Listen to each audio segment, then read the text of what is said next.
So thank you very much. Honorable Chairperson, Professor Kazi Tariqul Islam, a very respectable personality of the Bangladesh, especially as a physician.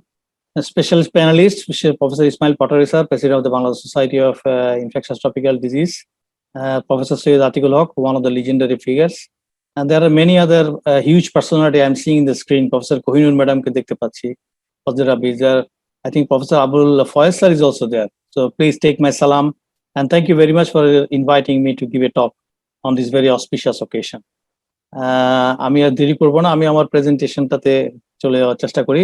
Before that, I like to give thank you very much to BSITD, BD Physician এবং একের সঙ্গে sponsor হিসাবে যারা আছেন SKF, তাদের সবাইকে ধন্যবাদ দিয়ে শুরু করছি। আমি আসলে যে টকটা আজকে দেওয়ার চেষ্টা করব সেটা হচ্ছে যে সেকেন্ড ওয়েভ অফ COVID-19 বাংলাদেশে এবং therapeutic recommendation. It's not just only second wave, but as a part of therapeutic recommendation. কারণ আমি দেখেছি COVID-19 নিয়ে আপনি যে কোনো একটা টপিক নিয়ে বলতে শুরু করলে তো বলা শেষ করতে পারবেন না। So I will be just focusing on the part of the very quality evidence of the second wave of the COVID-19.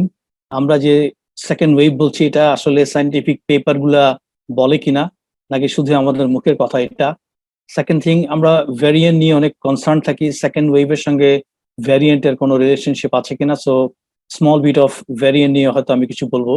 And last of all, I will try to give some therapeutic recommendation, যেসব drugs গুলো নিয়ে আসলে আমরা এই COVID-19 কে গত একটা বছর ধরে ম্যানেজ করার চেষ্টা করছি, সেই বিষয়ে আমি কোয়ালিটি কোনো রিকমেন্ডেশন আছে কিনা উইথ দি এভিডেন্স, সেটাই আমি আসলে আপনাদের সঙ্গে শেয়ার করার চেষ্টা করব। After that there may be some question answer. I think the panelist will be fantastic to give the answer. আমি এটার সঙ্গে কেন বলছি যে এরপরেই হয়তো আমাকে অন্য একটা টক দিতে কোথাও যেতে হতে পারে। আমাদের সঙ্গে অনেক COVID-19 এর পেশেন্ট ক্রিটিক্যালি অবস্থায় আছেন। কিছুক্ষণ একটা ফোন পেলাম আমাদের লাইন যে একটা একজন আছেন, আপনি ল্যাব ফিজিশিয়ান, উনি ভর্তি, ওনাকে হয়তো দেখতে যেতে পারি। So I will not be maybe complete session পর্যন্ত নাও থাকতে পারি। আসলে আমরা শুরু করি। This is Moin, all has been said. আমি বলবো যে আমাদের জেনারেশনে যদি কোনো জেন্টাল, একজন অবিডিয়েন্ট এবং একটা পিওরলি পিকচারিয়াল কোনো ফিজিশিয়ানকে আমরা চোখে দেখতে চাই, জাস্ট লুক এট মঈন। আমার মনে হয় it is enough to give him so much respect. He is one of the biggest heart. কোনো একটা বিচিত্র কাটা, সে আমাকে কেন এত পছন্দ করতো আমি জানি না, but Moin is such a personality যাকে আমরা রিমেম্বার করতেই থাকবো as the years longer. So we salute you, Moin. We salute you because you're the one who actually shows the glimpses how to COVID-19 management should be done in our perspective. আমরা হয়তো আজকে একটা বছর পরে যদি এরকম সিচুয়েশনকে মঈনকে দেখতে পেতাম, আর একটু ভালো হয়তো ম্যানেজ করতে পারতাম। আমি সেকেন্ড ওয়েভ সম্পর্কে শুরু করতে চাই এভাবে যে আসলে এটা সম্পর্কে আসবে কি আসবে না এটা নিয়ে অনেক কনসার্ন ছিল, কিন্তু আসলে কি সেকেন্ড ওয়েভ আসছে কিনা। আমি বলবো যে ল্যান্সেট একটা পাবলিকেশন এসেছিল আপনার একেবারে এপ্রিলে 2020-তে। তখনই ওরা বলেছিল beware of the second wave of the COVID-19। আপনি আমাদের যে বাংলাদেশ BJM আছে, ব্রিটিশ জার্নাল অফ মেডিসিন, সেখানে কিন্তু একটা পাবলিকেশন এসেছিল আরো অনেক পরে, সেটা হচ্ছে জুনে। ওরা বলেছিল COVID-19 risk of second wave is very real, say the researcher. পরবর্তী সময় একটা সায়েন্টিফিক রিপোর্ট পাবলিশ হয় www.nature.com-এ। সেই nature.com-এ কিন্তু যখন ইউরোপের সেকেন্ড ওয়েভ হিট করলো, তখন ওরা কিন্তু একটা স্টেট হ্যাড ম্যাথমেটিক্যাল মডেলিং সহ একটা পাবলিকেশন করলো। That name is a second wave COVID-19 pandemic in Europe, A temporal playbook. WHO very recently দেখবেন একটা বিশাল ব্রিফিং করেছে, সেখানে বলেছে the second wave is in our hands, WHO statement. এবং interestingly ওই সময়টাতে নেচার আর একটা পাবলিকেশন আছে, ওখানে এখন দেখায় যে একটা সিম্পল জায়গা ফ্রান্স, ইউরোপে, ওরা যদি রিজন এক্স থেকেও কোনো জায়গায় ওয়েভ একটা স্মল করে আসে, কিভাবে একটা সেকেন্ড ওয়েভ তাদের পুরো কান্ট্রিকে অলমোস্ট কোলাপস করে দিয়ে আরেকটা কান্ট্রির দিকে ধাবমান হতে পারে, একটা সুন্দর পিক্টোরিয়াল একটা পিকচার ওরা দেখায়। তাহলে আমরা বিশ্বাস করতে পারি হয়তো second wave is in hand. যখন এতগুলা পাবলিকেশন আসলো, ক্যাথি লুং এবং কলিগ ল্যান্সেট একটা পাবলিকেশনে কয়েকটা স্ট্রেট হেড কথা বললেন, যেগুলো খুবই ইম্পর্টেন্ট। একটা কথা ছিল এরকম যে আমরা রিপ্রোডাকশন নম্বরের কথা প্রথমে শুনেছি আজকে 1 বছর আগে। এই রিপ্রোডাকশন নাম্বার যদি কারো একের বেশি থাকে, তার মানে কিন্তু ভাইরাসটা একেবারে এক্সপোনেনশিয়ালি সে গ্রোথ করতে পারে এবং অনেক বেশি পরিমাণ কেস তখন আসবে। তখন বলা হয়েছিল যে ইনস্ট্যান্টেনাস যদি কোনো রিপ্রোডাকশন নম্বর কোনো সিলেক্টিভ লোকেশনে কমতে থাকে, যদি আমরা কাউকে নন ফার্মাসিউটিক্যালস কন্ট্রোল মেজারমেন্ট নিই, তাহলে দেখেন যে আমরা কোনো একটা ওয়েভের কোনো একটা রিপ্রোডাকশন নম্বর যদি কমাতে চাই, সাইন্টিফিক্যালি নন ফার্মাসিউটিক্যালস কন্ট্রোল মেজার অ্যাক্ট করে। এবং আমার সঙ্গে প্রফেসর এম এ ফয়েজের সঙ্গে প্রায় এটা নিয়ে আলাপ হতো যে এনসিআই দিয়ে আমরা কিভাবে ম্যানেজ করব। এখানে কিন্তু কয়েকটা কম্পোনেন্ট ছিল। একটা কম্পোনেন্ট হচ্ছে physical distancing, scientifically proven. Second scientifically proven ছিল মাস্ক, যদিও এটা এক্সপেরিমেন্টাল অনেকগুলো মডেল ছিল, কিন্তু ক্লিনিক্যাল অনেকগুলো পরবর্তীতে পেপার আসে যে মাস্ক যে আসলে কতটুকু বেনিফিশিয়াল। হ্যান্ড ওয়াশিং চলে যাচ্ছে 3 নম্বরে, যেটা প্রথম দিকে হয়তো 1-2 ছিল, বিকজ এটাতে অনেক বেশি পরিমাণ হাই কোয়ালিটি সায়েন্টিফিক এভিডেন্স প্রথম দিকে এভিডেন্স দেখাতে পারেনি। এবং last of all respiratory etiquette, তো কফ এটিকেট। এই জিনিসগুলোকে অগমেন্ট করার জন্য কিন্তু পরবর্তীতে আমরা দেখেছি যে যেসব জিনিসগুলো সায়েন্টিফিক্যালি গত 1 বছর ওয়ার্ল্ড ওয়াইড দেখানো হয়েছে। 1 নম্বরটা হচ্ছে লকডাউন, কেউ এটাকে শাটডাউন বলেছে, কেউ হচ্ছে বলেছে ছুটি, যেটাই বলে থাকুক, which means that আমরা যে package of non pharmaceuticals intervention যেগুলো চায়নাতে নেওয়া হয়েছিল, that shows that has the ability to contain the transmission. তার মানে শুধুমাত্র ইম্পোর্টেড কেস যদি আপনি চিন্তা করেন সেটাকেই যে কন্ট্রোল করতে পারে তা নয়, লোকাল ট্রান্সমিশন কিন্তু এই non pharmaceutical intervention in the form of lockdown successfully করে। থার্ড ইস্যু হচ্ছে কেন তাহলে সেকেন্ড ওয়েভ আসে। তো সেকেন্ড ওয়েভের জন্য অনেকগুলো হাইপোথেটিক্যাল মডেলিং দ্বারা করা হয়েছিল, কিন্তু সবচেয়ে বেশি পরিমাণ গেইনিং সায়েন্টিফিক মডেল যেটা দেখানো হয়েছে সেটাতে বলা হয়েছিল যে potential adverse consequence of premature relaxation of intervention. এই যে আপনি লকডাউন থেকে শুরু করে বিভিন্ন প্রিভেনশন মেথড গুলো করলেন, এটাকে যদি আপনি প্রিম্যাচিউর রিল্যাক্সেশন করে দেন, that might lead to transmissibility exceeding 1 again, যেটার নাম হচ্ছে সেকেন্ড ওয়েভ অফ ইনফেকশন। তাহলে দেখেন সেকেন্ড ওয়েভ অফ ইনফেকশন আগেও গ্লোব দেখেছে, এই কোভিড-19ও দেখা শুরু করেছে, এবং এটার মূল কারণটা কিন্তু premature relaxation of the intervention. এখন বলা হচ্ছে যদি কোনো এপিডেমিক গ্রোইং এক্সপোনেনশিয়ালি সেকেন্ড ওয়েভে যায় তাহলে কি হবে। তাহলে obviously health care system will face the severe burden, যেটা কিন্তু গ্লোব দেখেছে, ইউরোপ দেখা শেষ করে ফেলেছে, এবং আনফরচুনেটলি সাউথ ইস্ট এশিয়ার রিজন এবং আমরা বাংলাদেশ দেখা শুরু করলাম মাত্র। ওখানে একটা স্টেটমেন্ট দিয়েছিল আপনার ল্যান্সেটে যে government should act and prepare immediately, I repeat, immediately, to ensure that the healthcare system has adequate labor, resource and facility to minimize the mortality of the risk of COVID-19. তাহলে second ওয়েভে যে mortality risk অনেক বেশি থাকবে, এটা অনেক আগে থেকেই prediction ছিল ল্যান্ডসেটে অ্যাজ ওয়েল অ্যাজ দ্য নেচারে এবং বিএমজেতে। সেটা রিপ্রেজেন্টেশন হিসেবে আজকে আমরা দেখছি গতকালকে থেকে 90-এর নিচে আর মৃত্যু কমছে না, আমরা 10 লক্ষে পৌঁছে গেছি। লাস্ট স্টেটমেন্ট হচ্ছে বাংলাদেশ গত 15 দিনে 1 লক্ষ কেস দেখে ফেলেছে। Does the lockdown have any effect? Nature এবং বিএমজিতে ভেরি রিসেন্টলি যে রিপোর্টগুলো এসছে তার ক্ষেত্রে দেখেন কথাটা কি বলা হচ্ছে। বলা হচ্ছে lockdown measures had successfully reduce the reproduction number less than 1। শুধু একটা জায়গায় তা না, ইন এ কান্ট্রিজ যেগুলো স্টাডি করা হয়েছে সেখানে কিন্তু মিন 0.44 ছিল নরওয়েতে, বেলজিয়াম ছিল 0.88, এবং বলা হচ্ছে 11টা কান্ট্রিতে যে স্টাডি হয়েছে তাতে 0.66 মানে 82% অফ দ্য ফিগার লকডাউনের আগে এবং পরে হিসাব করে দেখা গেছে কমে যাচ্ছে। তাহলে লকডাউন যে একটা রিয়েলি ড্রামাটিক ইফেক্ট দেয় for reducing the rate of transmission, এবং without it there would be been many more deaths of কোভিড-19, এটা কিন্তু প্রমাণিত এবং গ্লোবালি ইউরোপিয়া এবং আমাদের এখানে। সুতরাং এই যে লকডাউন পলিসি বলেন, যেটা যে নামেই হোক না কেন ইমপ্লিমেন্ট করা হয়েছে চায়নাতে, সাউথ কোরিয়াতে, ইটালি, ইরান, ফ্রান্স এবং ইউএস, যেটাই হোক থাক, এবং ওরা বলেছে দেখেন যে অ্যারাউন্ড 530 মিলিয়ন পিপল অ্যাকচুয়ালি কোভিড-19 ইনফেকশনে ডিলে করতে পেরেছে বিকজ অফ লকডাউন। এবং ভেরি রিসেন্টলি ইউকের যে এস্টাবলিশমেন্ট, সেখানে ওরা দেখেছে যে লকডাউন দেওয়ার কারণে 450 বা 470,000 পিপল অ্যাকচুয়ালি মৃত্যু থেকে তারা প্রিভেন্ট করতে পেরেছে লকডাউন। So gentlemen, ladies, আমরা যারা অনেকে অনেক কথা বলছি unscientific other thing, look at this statement, lockdown does work. It reduced not only the case but also the mortality. Second wave of Bangladesh, এটা একটা পিকচার দেখেন আপনার উপরের দিকে, ডেইলি নিউ পেজ এবং ডেইলি নিউ ডেট, এবং আপনারা দেখবেন যে 1 বছর যে স্টেটমেন্ট দেখা হচ্ছে, আমাদের কিন্তু পিকটা উঠেছিল একটা সময় এসে জুনের 24 or 25, তারপর থেকে গ্র্যাজুয়ালি কিন্তু রেইজ আপ থেকে নেমেছিল। একটা পিক স্মল আমরা পাই যখন উইন্টারে একটা সাফল হয়, it is just a shuffling, nothing else. কিন্তু তারপরে দেখেন আমাদের কেসগুলো কিন্তু কমে যায়। যদিও ইউরোপ থেকে শুরু করে আপনি যে অস্ট্রেলিয়ার কথা ভাবেন, নিউজিল্যান্ডে ভাবেন, ওরা বেসলাইনে চলে গিয়ে পেরেছিল কারণ ওদের নন ফার্মাসিউটিক্যাল ইন্টারভেনশন ছিল অত্যন্ত অত্যন্ত সাকসেসফুল। আমরা অত্যন্ত সাকসেসফুল না করার কারণে আমরা জিরো কখনোই করতে পারিনি, অ্যারাউন্ড 60-70 কেজি ঘোরাঘুরি করলাম। Look at the sharp price. এই জায়গাটা থেকেই কিন্তু আমাদের আসলে সেকেন্ড ওয়েভের উত্থান, not only for the daily new cases but also for the daily new deaths. আপনি খেয়াল করে দেখবেন যে কেস ডিস্ট্রিবিউশন করে দেখেন বাংলাদেশের, এটা কিন্তু এরকম পিকচার ছিল না। এটা ছিল অ্যারাউন্ড সেন্ট্রাল, এই জায়গাটাতে ছিল। গত বছরে যদি আপনি মে জুনে চিন্তা করেন, আপনি ম্যাপের ডিস্ট্রিবিউশন দেখেন এখন কোন জায়গাটাতে আমরা গ্রে এরিয়া দেখছি না, সব জায়গাগুলোতে কেস ডিস্ট্রিবিউশন উইক 40 এসে চলে গেছে বিভিন্ন জায়গায়। এই মাঝখানে লাল লাল যেসব দাগগুলো দেখছেন, these are the death case. এবং শুধু সেটাই নয়, উইকলি গ্রোথ চার্ট আপনি যদি খেয়াল করে দেখেন, আমাদের এই লালের অংশটা কিন্তু বেড়ে যাচ্ছে এবং গ্রিন অংশটা কিন্তু কমে যাচ্ছে। আপনি যদি খেয়াল করে দেখেন, টেস্ট পজিটিভিটি এটাও কিন্তু অনেক বেশি হিউজলি ডিস্ট্রিবিউটেড ছিল না। আমাদের অসংখ্য ব্লু ছিল, এখন ব্লু গুলো ধীরে ধীরে রিপ্লেস হয়ে যাচ্ছে। একটা সময় হয়তো পুরোটাই লাল হয়ে যাবে, তখন আমি জানি না বাংলাদেশের স্টেটমেন্ট অফ দি সেকেন্ড ওয়েভের কি অবস্থা হবে। পাশাপাশি একটা ছোট্ট পিকচার দেখাচ্ছি এই জন্য যে যখন আমাদের সেকেন্ড ওয়েভের পিকটা উঠা শুরু করলো, ডেথটা উঠা শুরু করলো, তার আগে আমাদের এয়ারপোর্ট থ্রুতে কি কি এয়ার ট্রাভেল ছিল দেখেন। এবং এয়ার ট্রাভেলের মধ্যে যেসব কেসগুলো আমাদের এয়ারপোর্টে স্ক্রিন আউট হয়, এখানে ইন্ডিয়া থেকে আসা 10টা কেস, লেবানন থেকে আসা একটা কেস, এবং সৌদি আরবিয়া থেকে আসা একটা কেস কিন্তু পজিটিভ কেস ডিটেকশন হয়। ওই সময়টাতে, যে সময়টাতে ইন্ডিয়াতে অল দ্য ভেরিয়েন্টস যেগুলোকে আলোচনা করা হচ্ছে, ইউকে, সাউথ আফ্রিকা এবং আদার্স, এগুলো ঘুরে ঘুরে করছিল। এই 12টা কেস কিন্তু আমরা আসলে কন্টেন্ট করিনি।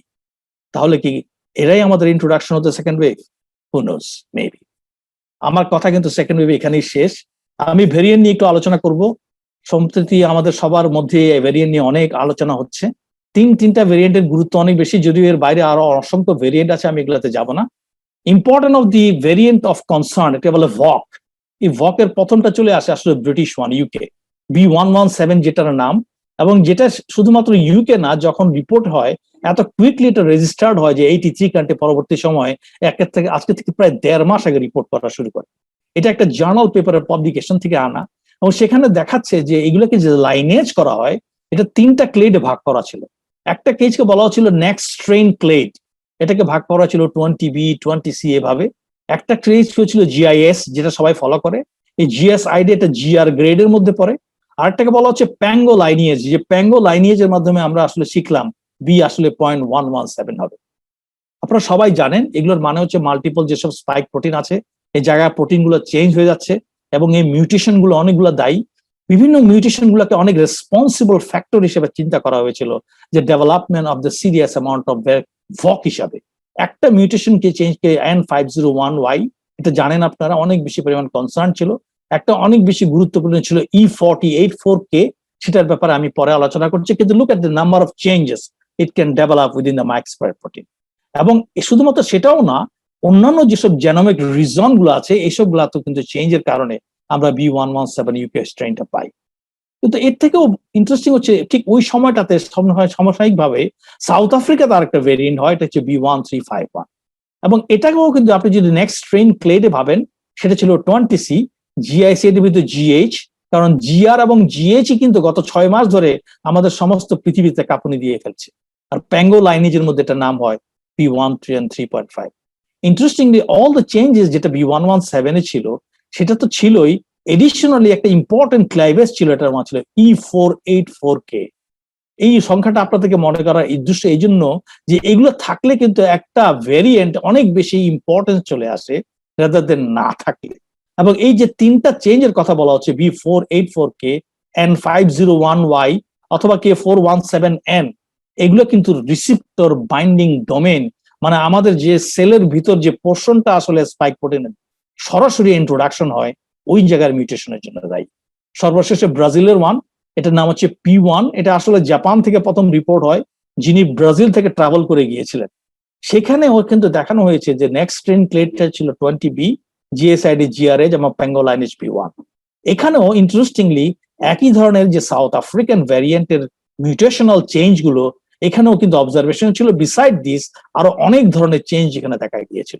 লুক এট দিস ওয়ান, যেটা বললাম 484 এখানেও কমন, 501 এখানে common, but beside this there are others also.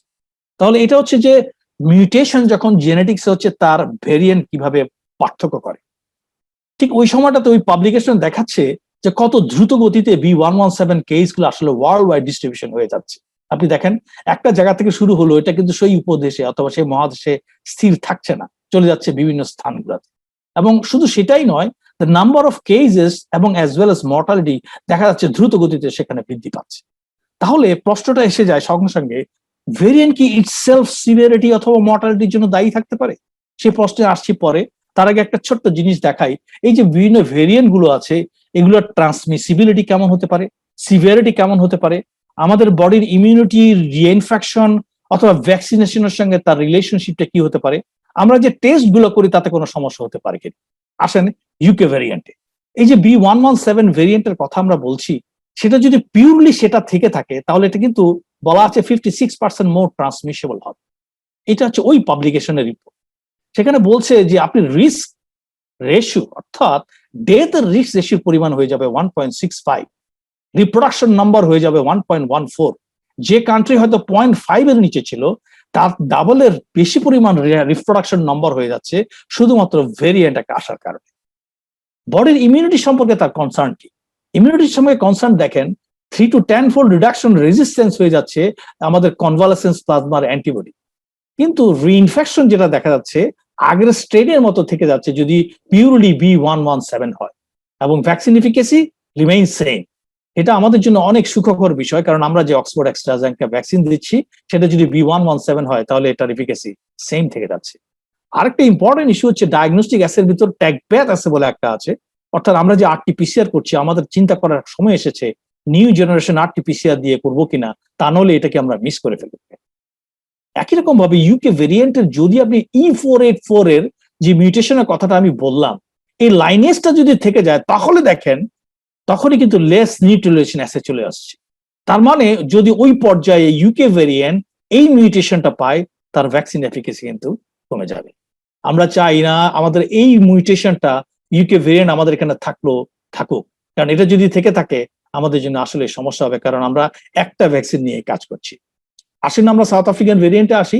এটার যে ট্র্যাডিশনাল 500Y মিউটেন্ট চেঞ্জ সেটা কিন্তু 50% মোর ট্রান্সমিসেবল। সিভিয়ারিটির বিষয়টা ওরা আনসার্টেনিটি এখনো কনভিন্সিং হতে পারেনি। কিন্তু ইমিউনিটির ব্যাপারে যেটা বলা হচ্ছে যে 11 থেকে 34 মার্কলি রেজিস্ট্যান্স ডেভেলপ করেছে কনভালসেন্স প্লাজমার নিউট্রিলাইজেশন অ্যান্টিবডি। তার মানে হচ্ছে আপনি রিইনফেকশন রেট হয়তো সেম রাখতে পারেন, কিন্তু ইমিউনিটির যে নিউট্রিলাইজেশন অ্যান্টিবডি দিবে তার মাত্রা আমরা প্রায় 1/3 থেকে 33 ফোল্ড কমে যাচ্ছে। অতএব ভ্যাকসিন এফিকেসি লেসেন হয়ে যাবে 6 ফোল্ড ফর mRNA ভ্যাকসিন। তার মানে আমরা যে শুধু অক্সফোর্ড অ্যাস্ট্রাজেনেকার ভ্যাকসিনের কথা বলছি তা নয়, আপনি যদি ফাইজার মডার্নার কথা বলেন সেটার 6 ফোল্ড ভ্যাকসিন এফিকেসি কমে যাবে যদি সাউথ আফ্রিকান ভেরিয়েন্ট হয়। Oxford efficacy will be only 10% to 15%, এবং ইন্টারেস্টিংলি 72% এর রিমেইন থাকে J&J এর জন্য, নোভাভ্যাক্স এর জন্য 50% থাকে। এর কারণটা হচ্ছে এই ভ্যাকসিন গুলো যখন আপনার ক্লিনিক্যাল ট্রায়ালে চলছিল তখন কিন্তু এই ভ্যারিয়েন্ট গুলো কিন্তু ইউএসএ তে অনেক বেশি পরিমাণ ছিল। ডায়াগনস্টিক অ্যাসের ব্যাপারে কোনো রিপোর্ট নেই। P1 অথবা ব্রাজিলিয়ান, এটার increase transmission is always possible, কারণ সাউথ আফ্রিকার ভ্যারিয়েন্টে যতগুলো চেঞ্জ দেখা যায় তার ম্যাক্সিমাম গুলো কিন্তু ব্রাজিলিয়ান ভ্যারিয়েন্টে আসে। সিভিয়ারিটির ব্যাপারে এখন পর্যন্ত কোনো স্টেটমেন্ট পাওয়া যায়নি, কিন্তু ইমিউনাইজেশন রিইনফেকশন ভ্যাকসিনেশন যে স্টেটমেন্ট গুলো দেওয়া ছিল এটা বলা হয়েছিল similar to the south African variant.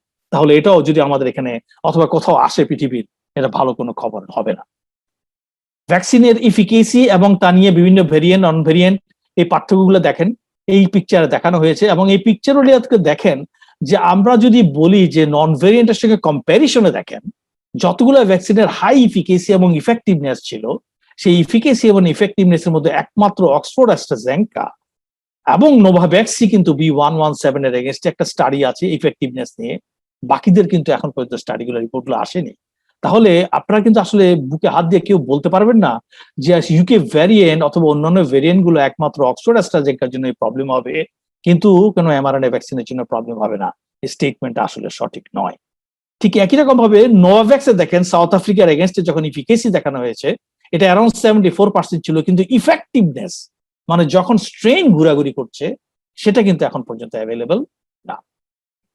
এই পিকচারটা দিয়ে আমি আমার ভেরিয়েন্টের কথা শেষ করব। এই পিকচারটা হচ্ছে দেখেন কারেন্টলি কোনো একটা দেশে যদি নন ফার্মাসিউটিক্যাল ইন্টারভেনশন চলে এবং মেনটেন রাখেন, এর মধ্যে যদি আপনি ভেরিয়েন্ট করেন তাহলে কি কি হতে পারে।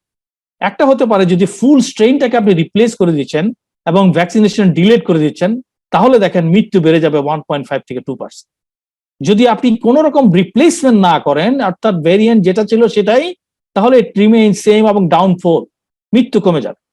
যদি এমন হয় আমরা ফুল স্ট্রেনটাকে রিপ্লেস করে দিলাম কিন্তু ভ্যাকসিন অ্যাপ্রোপ্রিয়েটলি দিলাম, তাহলে দেখেন 1.5 ফোল্ড বাড়ে। কিন্তু আমাদের নন ফার্মাসিউটিক্যাল ইন্টারভেনশন কিন্তু রয়ে গেছে। কিন্তু আমরা যদি শুধু ফুল স্ট্রেন রিপ্লেসমেন্ট করে দিই, বাকি অংশ ভ্যাকসিনেশনের কিছু না করে, look at this number case of death, 3-fold raise হয়ে যাচ্ছে, প্রায় ডাবল। তাহলে এটা বোঝাচ্ছে যে একমাত্র শুধু ভেরিয়েন্টের কারণেই কিন্তু সিভিয়ারিটি একই সঙ্গে মর্টালিটি কোনো একটা সেকেন্ড ওয়েভে বাড়িয়ে যেতে পারে। আমরা কিন্তু সেই জায়গায় পৌঁছে যাচ্ছি কিনা একটা বিশাল কনসার্ন থেকেই যাচ্ছে। আমার কিন্তু এই ভেরিয়েন্ট সম্পর্কে কথা বলা এখানেই শেষ। আমি চলে আসতে চাই থেরাপিউটিক ইন্টারভেনশনে, যেটার জন্য হয়তো আমাদের যারা স্টুডেন্টরা আছেন, যারা ডাক্তাররা আছেন, অধীর আগ্রহে অপেক্ষা করছেন। আমরা যারা এক্সপার্টরা আছেন তারা তো আসলে এক্সপার্ট আগে জানেন, আমাদের স্যাররা, বিজ্ঞ স্যাররা আছেন, ওনাদের জন্য কিন্তু আমি বিষয়গুলো বলবো না। আমি বলবো আমাদের ডাক্তার যারা আসলে ফ্রন্টলাইনার আছেন এবং যারা স্টুডেন্টরা আছেন তাদের লার্নিং এর জন্য। থেরাপিউটিক ইন্টারভেনশনের ভিতরে যে দুটো অবিসংবাদিত ভাবে আমি বলবো প্রমাণিত হয়েছে, দুটো অংশ, একটা হচ্ছে অক্সিজেন, একটা হচ্ছে অ্যান্টিকোয়াগুল। আপনি বলতে পারেন স্যার হাই কোয়ালিটি কোনো এভিডেন্স আছে কিনা, আমি বলবো এই দুটারই কিন্তু আসলে হাই কোয়ালিটি কোনো এভিডেন্স নেই। কিন্তু কিছু কিছু জায়গা আছে যেখানে আপনার ইটসেলফ দ্য প্যাথোফিজিওলজি বলে দিবে যে আপনার আর হাই কোয়ালিটি কোনো এভিডেন্সের প্রয়োজন পড়বে না। এই যে রোগটা আমরা করছি, আমাদের যে লাংস ইনভলভমেন্ট করছে, রেসপিরেটরি ফেইলিওর, এআরডিএস করে ফেলছে, এর প্যান পিকচার কিন্তু একটাই, হাইপক্সিয়া, হাইপক্সিয়া এবং হাইপক্সিয়া। সুতরাং পার্সি আমরা যদি প্যাথোফিজিওলজিক্যাল কনসার্ন ভেবে থাকি, চিকিৎসা হওয়া উচিত অক্সিজেন, অক্সিজেন এবং অক্সিজেন, এবং সেটা নিয়ে হয়তো একটা আলাদা ক্লাস হতে পারে। সুতরাং এই বিষয়ে রিকমেন্ডেশন হচ্ছে, for any hypoxic patients with COVID please give oxygen. এবং হাইপক্সিক পেশেন্টকে আপনি কিভাবে অক্সিজেন দিবেন তার পার্টিকুলার রিকমেন্ডেশন আছে, আমি সেখানে যাব না, যেতে গেলে অনেক লম্বা সময় চলে যেতে পারে। সরি, এর পরে যেটা অংশ দেখা যাচ্ছে অ্যান্টিকোয়াগুলেন্ট। আমি বলবো অ্যান্টিকোয়াগুলেন্ট হচ্ছে ওই অংশটা যখন এসে প্রমাণিত হয়েছে যে এন্ডোথেলাইটিস, ভাস্কুলাইটিস এবং leading to the procoagulant activity in the COVID-19 has been scientifically proven, not in the dead only but also in the living tissue. সেজন্যই বলা আছে যে আপনি সবার আগে চিন্তা করে নেবেন অক্সিজেনের পরে কারো ইনফ্ল্যামেটরি মার্কার বেড়ে যাচ্ছে, think of anticoagulant before thinking of anti inflammatory drug. খেয়াল করতে হবে তাদের রিস্ক ফ্যাক্টর গুলো আছে কিনা, আপনি একটা অ্যাকুইট ইলনেসের পেশেন্ট বিছানায় আছে কিনা, বেড রিডেন কিনা, স্ট্যাসিস আছে কিনা, তার জেনেটিক্স কি বলে, সে কি জ্বর নিয়েই থেকে যাচ্ছে কিনা 7 দিন অন্তর, তার কি diarrhoea, look at this one, diarrhoea হয়ে যাচ্ছে কিনা প্রথম সপ্তাহের মধ্যে, ও কি সেপসিস ডেভেলপ করলো কিনা, তার কি অর্গান ফেল হলো কিনা, liver, kidney, COPD, heart failure. তাহলে দেখেন কনসার্নিং অর্গান সব চলে আসছে, ম্যালিগনেন্সি।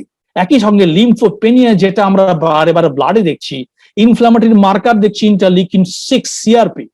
আসলে এগুলো যখন অনেক বেশি ইন্ডিকেটর হয়ে যায় two give the anti inflammatory, তার আগেও ইন্ডিকেশন চলে আসে টু গিভ অ্যান্টিকোয়াগুলেন্ট। এই জন্য আমি বলবো রিস্ক ফ্যাক্টর গুলো একটু মাথায় রাখেন। আপনি অ্যান্টিকোয়াগুলেন্ট যখন চিন্তা করবেন, এই পার্সপেক্টিভ অফ ক্লিনিক্যাল এবং ল্যাব যখন চোখের সামনে ভাসবে, চোখের সামনে যেন আমাদের ভাসে anticoagulant should be given to this patient. Second thing, haemostatic অ্যাবনরমালিটি করতে পারে অনেক বেশি, আপনারা জানেন পালমোনারি মাইক্রোথ্রম্বাই করে, আপনার ডিআইসি ডেভেলপমেন্ট হয়ে যাচ্ছে, প্রোথ্রম্বোটিক ডিআইসি, সামটাইমস কিছু কিছু জায়গায় ব্লিডিং ডিআইসি করছে যারা সেপসিস করে ফেলে, myocardial injury as well as myocardial infarction, biomarker cardiac সব বেড়ে যাচ্ছে, এবং এগুলো আমরা রিফ্লেকশন দেখতে পাচ্ছি যখন আমরা টেস্ট করছি in the form of D dimer, FDPPT এবং platelet. Clinical outcome, venous thromboembolism, myocardial infarction, DIC এবং পালমোনারি এম্বলিজম, এগুলোর জন্য আমরা মাথায় রাখি যে importance of the anticoagulant so much, high quality evidence is there. এবার আমি চলে আসবো অন্যান্য বস্তুতে। থেরাপিউটিক ইন্টারভেনশন শুরু করতে চাই আসলে আইভারমেকটিন দিয়ে। এই স্টেটমেন্ট গুলো আমি দিচ্ছি ভেরি রিসেন্টলি WHO একটা রিকমেন্ডেশন আসে, থেরাপিউটিক্স অ্যান্ড COVID-19 31 মার্চে পাবলিকেশন। সেখান থেকে আমি মূলত জিনিসগুলো আপনার থেকে নেওয়ার চেষ্টা করেছি। কেন আইভারমেকটিনকে চুজ করে নিলাম প্রথমে, তার কারণ this is the drug that has been not only misuse, এটা মুরগির মতো রোজার মাসেও কিন্তু অনেক বেশি বিক্রি শুরু হয়ে যাচ্ছে। এই জন্য আমি এটাকে নিয়ে সো মাচ কনসার্ন হওয়াতে প্রথমে এই ড্রাগটাকে নিয়ে আমি বলতে চাই এখানে যে হাই কোয়ালিটি এভিডেন্সের কথাগুলো বলা হচ্ছে, এগুলো কোনো সিঙ্গেল একটা র্যান্ডমাইজ কন্ট্রোল ট্রায়ালের কথা নয়। আপনি যখন 1 বছর পার করে সারা পৃথিবীতে অসংখ্য এভিডেন্স ক্রিয়েট করে ফেললেন, তখন আমাদের কাছে লাগবে মেটা অ্যানালাইসিস অথবা সিস্টেম্যাটিক রিভিউ। এই রেজাল্টস আজকে যা যা দেখবেন সবই মেটা অ্যানালাইসিস এবং সিস্টেম্যাটিক রিভিউর ফলাফল।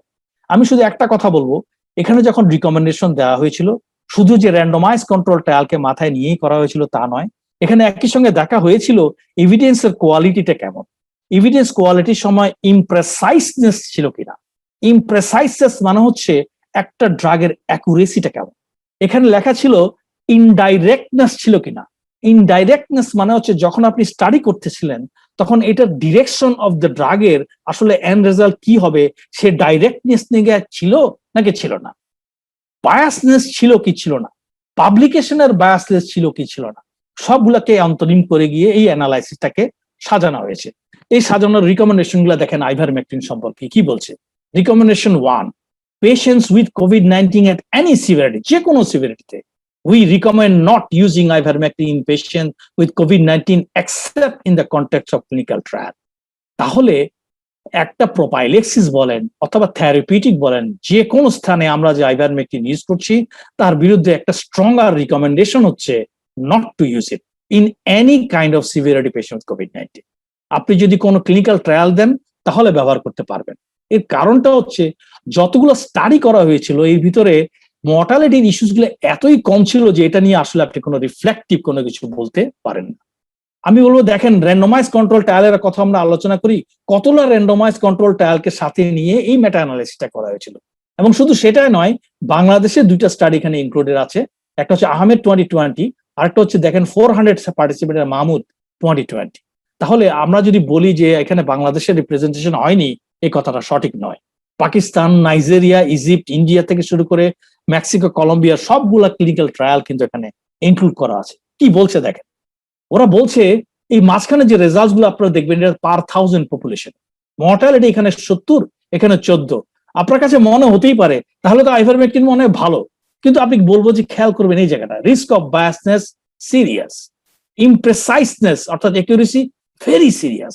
তাহলে এর মানে হচ্ছে এই যে আমরা স্টাডি গুলা করে রেজাল্ট গুলো পেলাম এগুলোর গ্রেডেশন আছে ভেরি লো গ্রেড। একটা ভেরি লো গ্রেড দিয়ে আপনি কখনোই আইভারমেকটিনকে একটা বেটার ড্রাগ প্রমাণ করতে পারবেন না।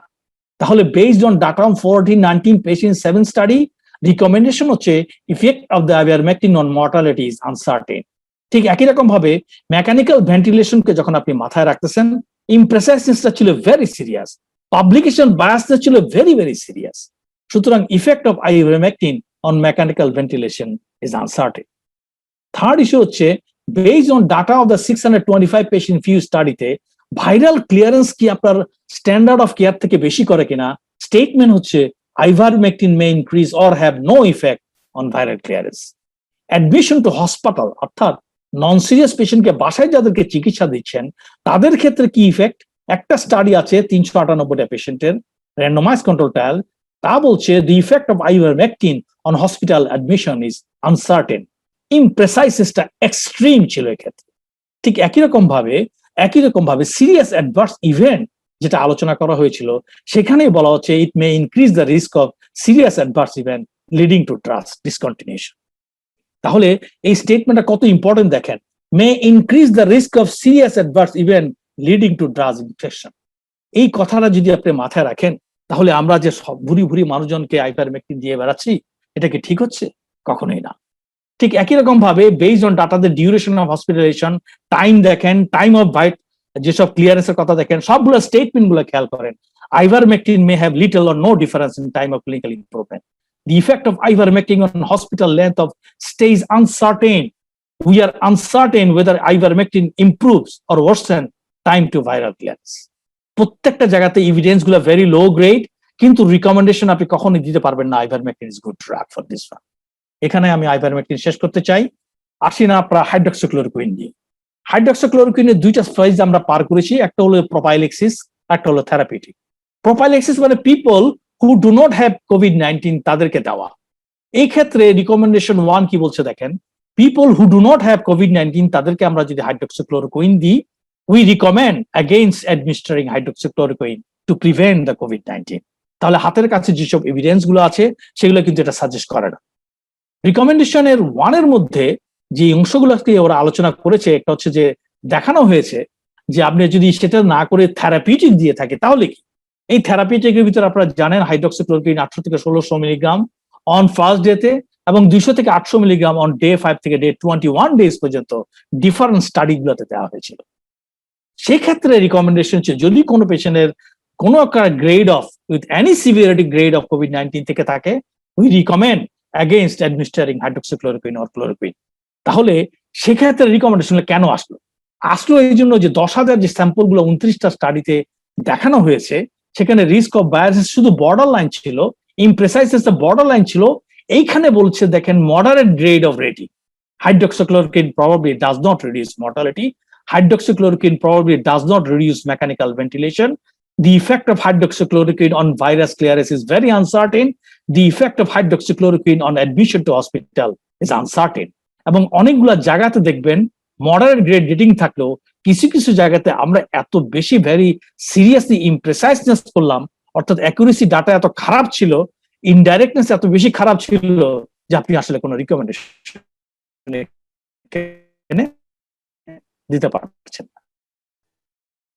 থার্ড ইস্যু হচ্ছে যে বেসড অন ডিফারেন্ট ডাটা, যেহেতু রিস্ক বায়াস ইমপ্রেসাইসিস এবং ইনডাইরেক্ট অনেক বেশি সিরিয়াস, হাইড্রোক্সিক্লোরোকুইন আসলে কার্ডিও টক্সিসিটি করে কিনা এই ইফেক্টটার ব্যাপারে সার্টেনিটি বলা যাচ্ছে না। এই কথাটা কিন্তু এভিডেন্স হিসেবে বলা হচ্ছে, কারণ 149 কেস ছিল। ঠিক একই রকম ভাবে nausea vomiting May increase the risk of nausea vomiting, এবং একই সঙ্গে বলা ছিল যে delirium is uncertain on this part. তার মানে বলার উদ্দেশ্য হচ্ছে হাইড্রোক্সিক্লোরোকুইন শুধুমাত্র যে আপনার কোনো এফিকেসি ডাটা দেখাতে ব্যর্থ হয়েছে তা নয়, সাইড এফেক্ট প্রোফাইলের মধ্যে বেশ কিছু জিনিস স্ট্যান্ডার্ড অফ কেয়ার থেকে সে বেশি দেখিয়েছিল। কার্ডিওটক্সিসিটির ব্যাপারটা আনসার্টেন হওয়ার মূল কারণ ছিল রিস্ক অফ বায়াসিস, ইমপ্রেসাইসিস এবং ইনডাইরেক্টনেস, এবং that is the reason why ওদের একটা কন্ডিশন আর রিকমেন্ডেশন ছিল যদি হাইড্রোক্সিক্লোরোকুইন ইউজ করতেই হয় তাহলে প্রোপাইলেক্সিস যে স্টাডিগুলো আছে সেটা হয়তো চালানো যেতে পারে, বাট নট দ্য থেরাপিউটিক। ঠিক একই রকম ভাবে হাইড্রোক্সিক্লোরোকুইনের ডাটাগুলো দেখেন, duration of hospitalization, time of viral clearance বলে চিন্তা করে থাকি, ক্লিনিক্যাল ইমপ্রুভমেন্টের কথা যদি ভেবে থাকি, অথবা ডিসকন্টিনিউশন ড্রাগ, তাহলে কোনোটাই কিন্তু ফেভারেবল আউটকাম না।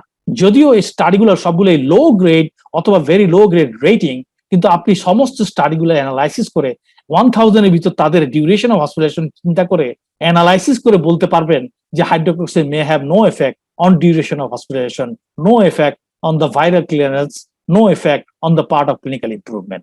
আরেকটাই বিষয় যে স্টাডিটা সাইড ইফেক্টের উপর করে বলা হয়েছিল, the effect of hydroxychloroquine on adverse event leading to drugs discontinuation is also uncertain. শেষ হয়ে গেল। একটা এইচআইভি ড্রাগ ছিল, আপনারা জানেন, লোপিনাভির, রিতনাভির। এই ব্যাপারে রিকমেন্ডেশন কি? যখন ইউজ করা ছিল তাদের পেশেন্ট উইথ কোভিড-19 of any severity, we recommend against administering lopinavir, ritonavir. ঠিক একই রকম ভাবে যখন এটা অ্যানালাইসিস করে অনেকগুলো স্টাডির মধ্যে লোপিনাভির, রিতনাভির কোনো রকম মর্টালিটি কমায়নি, এটা মেকানিক্যাল ভেন্টিলেশনের রেটটাকে রিডিউস করাতে পারেনি, এটা ভাইরাস ক্লিয়ারেন্স ছিল আনসার্টেন। সুতরাং লোপিনাভির, রিতনাভির ব্যাপারে তাদের রিকমেন্ডেশন ছিল not to use it in patient with COVID-19 in any grade of severity. ঠিক একই রকম ভাবে যখন সাইড ইফেক্ট প্রোফাইল গুলো দেখা হয়েছিল তখন দেখা যাচ্ছে এটা ইনক্রিজ করতে পারে রিস্ক অফ ডায়রিয়া, এটা ইনক্রিজ করতে পারে নশিয়া, ভমিটিং, এটা ইনক্রিজ করে ফেলতে পারে ক্লিনিক্যাল ইমপ্রুভমেন্টের লোয়ালিটি। অ্যাকুইট কিডনির ব্যাপারে ওরা কোনো কনসার্ন ছিলেন না, কিন্তু হসপিটালাইজেশনের ব্যাপারে কোনো ইফেক্ট আর নেই, এই ব্যাপারটাতে ওরা কনস্ট্যান্ট স্টেটমেন্ট দিতে পেরেছেন।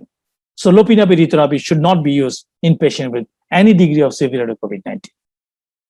চলে আসি রেমডেসিভির। এখানে আমাকে একটু পানি দিতেই হচ্ছে, তার কারণ this is the most drug যেটা অনেকগুলা কোশ্চেন মার্ক নিয়ে থাকবে এবং আমাদের অনেকের প্রশ্ন থেকে থাকবে হয়তো।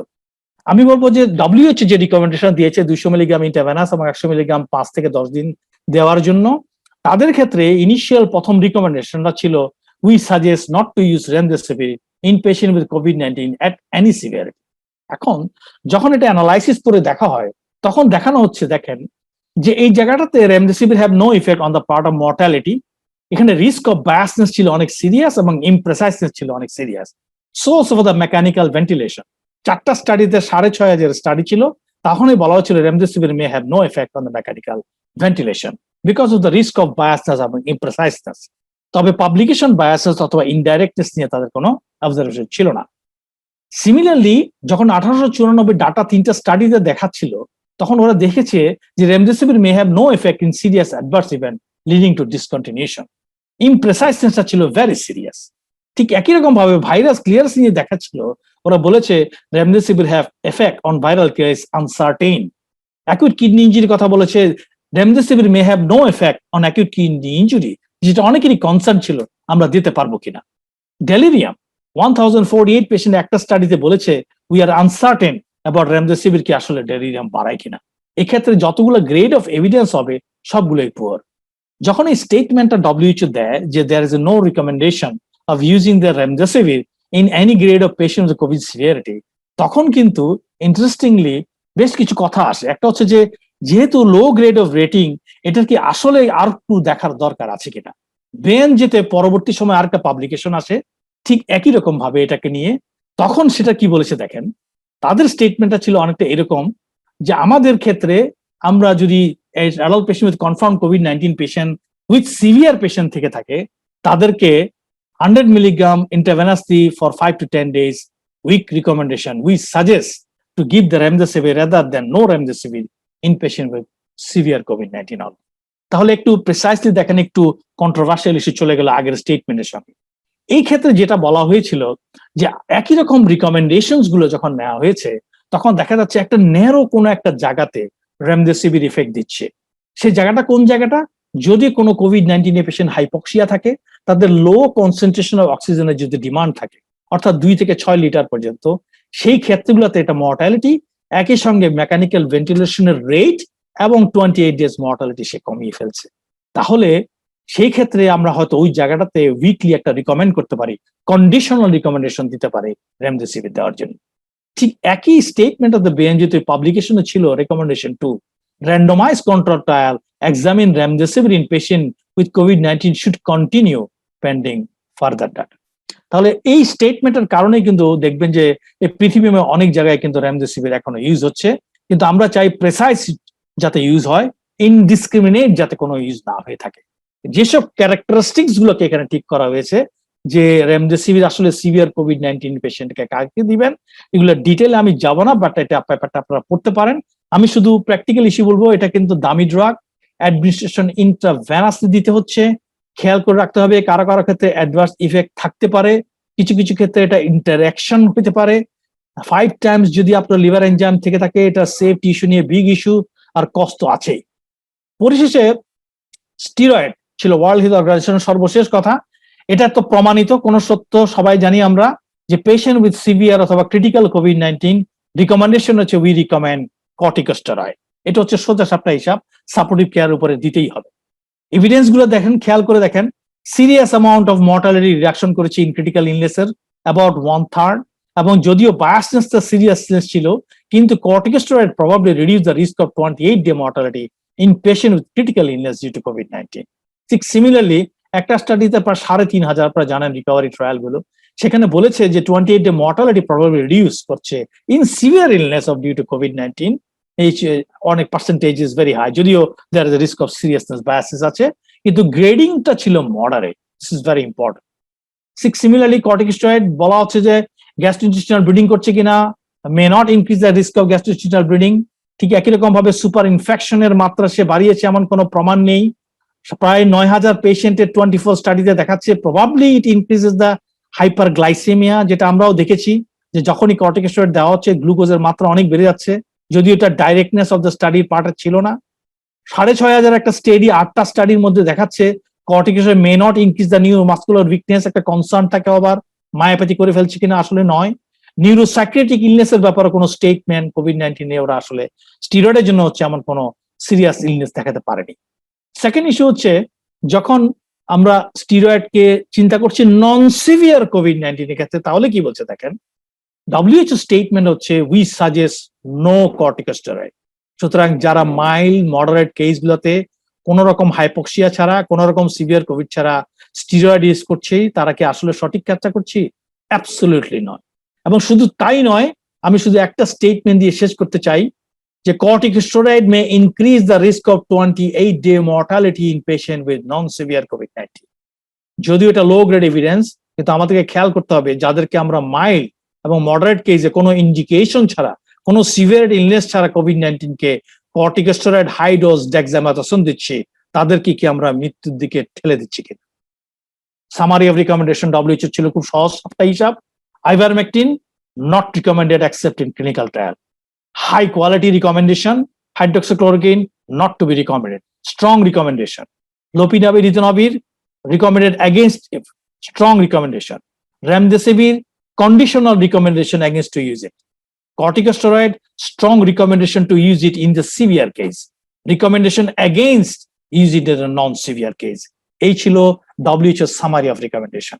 আমরা যদি একটু অন্য জায়গায় ঘুরে আসি, NIH বলছে, দেখেন আমি বলবো যদি কোনো পেশেন্ট হসপিটালাইজ না থেকে থাকে, নো স্পেসিফিক অ্যান্টিভাইরাল এবং ইমিউনোথেরাপি ইজ রিকমেন্ডেড। যদি হসপিটালাইজ পেশেন্ট থাকে কিন্তু কোনো অক্সিজেন না লাগে, তাহলে বলা হচ্ছে পেশেন্ট গুলোকে আপনারা ডেক্সামেথাসন দেবেন না, against the use of dexamethasone. রেমডেসিভিরের ক্ষেত্রে বলা আছে কি দেখেন, হসপিটালাইজ পেশেন্ট যাদের অক্সিজেন লাগছে, ওই একটা ন্যারো জায়গা যেখানে 2 থেকে 6 লিটার লাগে, you can give the remdesivir. যা পেশেন্টের অক্সিজেন লাগছে, the best drug is the dexamethasone. তাহলে রেমডেসিভির ইউজটা আসবে ডেক্সামেথাসনের ইউজের একই সাথে যদি পেশেন্ট হাইপক্সিয়া এবং কনসেন্ট্রেশন অফ অক্সিজেন প্রয়োজন হয়। কিন্তু খেয়াল করতে হবে, যাদের হাই ফ্লো নেজাল কেন লাগছে, নন ইনভেসিভ ভেন্টিলেশন লাগছে, ইসিএমও অথবা মেকানিক্যাল ভেন্টিলেশন লাগছে, তাদের ক্ষেত্রে কিন্তু এই রিকমেন্ডেশনটা কাজ করবে না। তাহলে যাদের হাই ফ্লো নেজাল ক্যানুলা লাগছে অথবা নন ইনভেসিভ ভেন্টিলেশন লাগছে, তাদের ক্ষেত্রে বেস্ট ড্রাগ আসলে ডেক্সামেথাসন, প্লাস মাইনাস আপনি হয়তো রেমডেসিভির দিতে পারবেন if you continue it from this stage of yellow to this zone. আর রেড জোন, যেখানে hospitalize mechanical ventilation ECMO invasive লাগছে, ডেক্সামেথাসন হ্যাজ প্রুভেন এটা একেবারে A1 গ্রেডেশন, হয়তো আপনি তাদেরকে কাউকে রেমডেসিভির দিতে পারবেন। এই হচ্ছে গিয়ে NIH এর recommendation on the use of hospitalise patient. Anticoagulation আমি এটা আলোচনা করেছি। WHO, NIH, CDC, IDSA, ISH অসংখ্য জায়গার আপনার স্টাডি আছে, প্রসপেক্টিভ, রেট্রোস্পেক্টিভ, কিছু RCT। যেসব মুদ্রা কথাগুলো এসেছে সে কথাগুলো আমি আপনাদেরকে বলি। সবাই একটাই বলার চেষ্টা করেছেন, রিকমেন্ডেশন হচ্ছে যেসব পেশেন্টগুলো হসপিটালাইজ হয়ে বিছানায় থাকে তাদেরকে প্রোপাইলেক্সিস অ্যান্টিকোয়াগুলেশন দিতে হবে, because it reduce the 27% mortality of this patient. Second issue হচ্ছে যে যখন তাদেরকে ভেনাস থ্রম্বোএমবোলিজম রিস্ক ফ্যাক্টর, আপনি অবশ্যই অ্যাসেস করার চেষ্টা করবেন, যেটা একটা জায়গায় আমি দেখিয়েছি কিভাবে রিস্ক ফ্যাক্টর গুলো কোয়াগুলেশনের সময় দেখতে হয়। Standard risk factor for bleeding আপনাকে দেখতে হবে যদি কোনো পেশেন্টকে আপনি অ্যান্টিকোয়াগুলেন্ট দেন। প্রেগনেন্ট সিভিয়ার COVID-19 কে prophylaxis dose anticoagulation is recommended. Low molecular weight heparin is generally preferred for the VTE prophylaxis. There is currently debate about the appropriate intensity of anticoagulation. অর্থাৎ ডোজটা কি আপনি মাইল্ড ডোজে দিবেন, intermediate ডোজে দিবেন নাকি therapeutic ডোজে দিবেন, এটা নিয়ে কিন্তু এখনো ডিবেটটা রয়ে গেছে। আর WHO কন্ডিশনাল রিকমেন্ডেশন দিচ্ছে to give the standard thromboprophylaxis dosing of anticoagulation rather than therapeutic and intermediate dosing in the COVID-19 যাদের কিন্তু হায়ার কোনো স্টাবলিশ ইন্ডিকেশন নেই। যাদের ক্ষেত্রে আমরা বাসায় দিচ্ছি তাদেরকে চিন্তা করতে হবে এখন থেকে যে অ্যান্টিকোয়াগুলেশন দেওয়ার সময় আপনি ভাববেন কিনা। যদি কারো হাই রিস্ক ফ্যাক্টর থেকে থাকে, ওই risk factor like diabetes, pressure, organ failure, malignancy, এরা যদি কন্ট্রোল না থেকে থাকে, তাহলে তার জন্য আপনি অ্যান্টিকোয়াগুলেন্ট শুরু করতে পারেন, কিন্তু that should B either low molecular weight অথবা হেপারেট, নেভার ওরাল অ্যান্টিকোয়াগুলেন্ট। তাই আমরা যারা ওরাল অ্যান্টিকোয়াগুলেন্ট প্র্যাকটিস করছি বাসায়, প্লিজ চেক দিস আউট।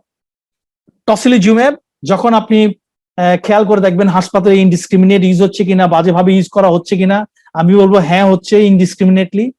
খেয়াল করতে হবে আমাদের কোনো হাই কোয়ালিটি রিকমেন্ডেশন আছে কিনা। আমি 4 জায়গা থেকে 4টা মেটা অ্যানালিসিস এনেছি, ইনক্লুডিং দ্য রিকভারি। আপনি দেখেন এই রিকভারি একই সঙ্গে যেসব এমপাক্টা, রিম্যাপ ক্যাপ, টসিব্রাশ, যত হাই কোয়ালিটি আপনার টসিলিজুমেবের স্টাডিগুলো ছিল সবগুলো নিয়ে এই মেটা অ্যানালিসিস স্টাবলিশ করা। সেখানে কিন্তু দেখেন একেবারে লাইনের কাছাকাছি ফরেস্ট স্পটে টসিলিজুমেব বেটার নাকি টসিলিজুমেব ওয়ার্স, এই জায়গাটাতে একটা সূক্ষ্ম ন্যারো লাইন আছে। সুতরাং রিকমেন্ডেশন করার আগে ভেবে নিতে হবে, হয়তো ছোট্ট একটা ন্যারো জায়গাতে আপনি টসিলিজুমেব দিতে পারবেন, কিন্তু বেসিক্যালি অন্য জায়গায় পারবেন না। কিন্তু একই রকম ভাবে আদার মেটা অ্যানালাইসিস গুলো যখন এসছে তখন দেখাচ্ছে tocilizumab looks sometimes better than the standard of care when the patient is in the serious condition, patient is in an ICU, about to go to the mechanical ventilation, অথবা about to have large of complication. তাহলে totality of the randomized data যদি আমরা বলি, তাহলে এটা routine use করার বিষয় নয়। আপনি যখন একটা স্ট্যান্ডার্ড কেয়ার শেষ করবেন, যদি পেশেন্ট ওয়ার্সেনিং হাইপক্সিয়া চলতেই থাকে, যদি পেশেন্ট ICU কেয়ারের আন্ডার নিতে চলে যায়, যদি পেশেন্টের CRP লেভেল 3 ডিজিটে চলে আসে, যদি পেশেন্টের রেসপিরেটরি ডিস্ট্রেসের মাত্রাটা ক্রমাগত বাড়তে থাকে, এবং একই সঙ্গে আমি বলবো যদি এমন কন্ডিশন হয়ে থাকে পেশেন্টের ARDS ইম্পেন্ডিং হয়ে গেছে অথবা আরো বেশি ওয়ার্সেনিং হচ্ছে, তখনই আপনার একটা জায়গায় হয়তো আপনার টসিলিজুমেব ইউজ করতে পারবেন। কনভালসেন্স প্লাজমা, ককরিন লাইব্রেরি থেকে আসা যেসব study look at this one, কোনোটাই কিন্তু দুই সাইডে যাচ্ছে না। এই যে মাঝখানে ফরেস্ট স্পটের লাইনিংটা, সবার উদ্দেশ্য আমি একটাই বলতে চাই, জাস্ট লুক এট দ্যাট, কোনো একটা সাইডে আছে কিনা খেয়াল করে দেখবেন, যদি থাকে তাহলে সেটা হয়তো বেটার হতে পারে। কিন্তু দেখেন কোনো একটা স্টাডিতে যতগুলো র্যান্ডমাইজ কন্ট্রোল ট্রায়াল হয়েছে কোনোটাই কিন্তু আসলে ক্রস করেনি। তাহলে রিকমেন্ডেশনটা কি হচ্ছে? রিকমেন্ডেশনটা হচ্ছে কনভালসেন্স প্লাজমা কোনো একদম স্টাডি ছাড়া সরাসরি কোনো পেশেন্টকে দেওয়ার কোনো ইন্ডিকেশন নেই। আর যদি কোনো সময় কোনো পেশেন্টকে আপনারা দেওয়ার কথা চিন্তাই করে থাকেন, তাহলে ভাবতে হবে হসপিটালাইজেশন উইদিন 48 আওয়ার্স এর মধ্যে আপনি তাকে সিদ্ধান্ত নিয়েছেন কিনা। যদি 48 আওয়ার্স এর মধ্যে আপনি কনভালসেন্স প্লাজমা না দেন, তাহলে দয়া করে তাকে আর কনভালসেন্স প্লাজমা দেবেন।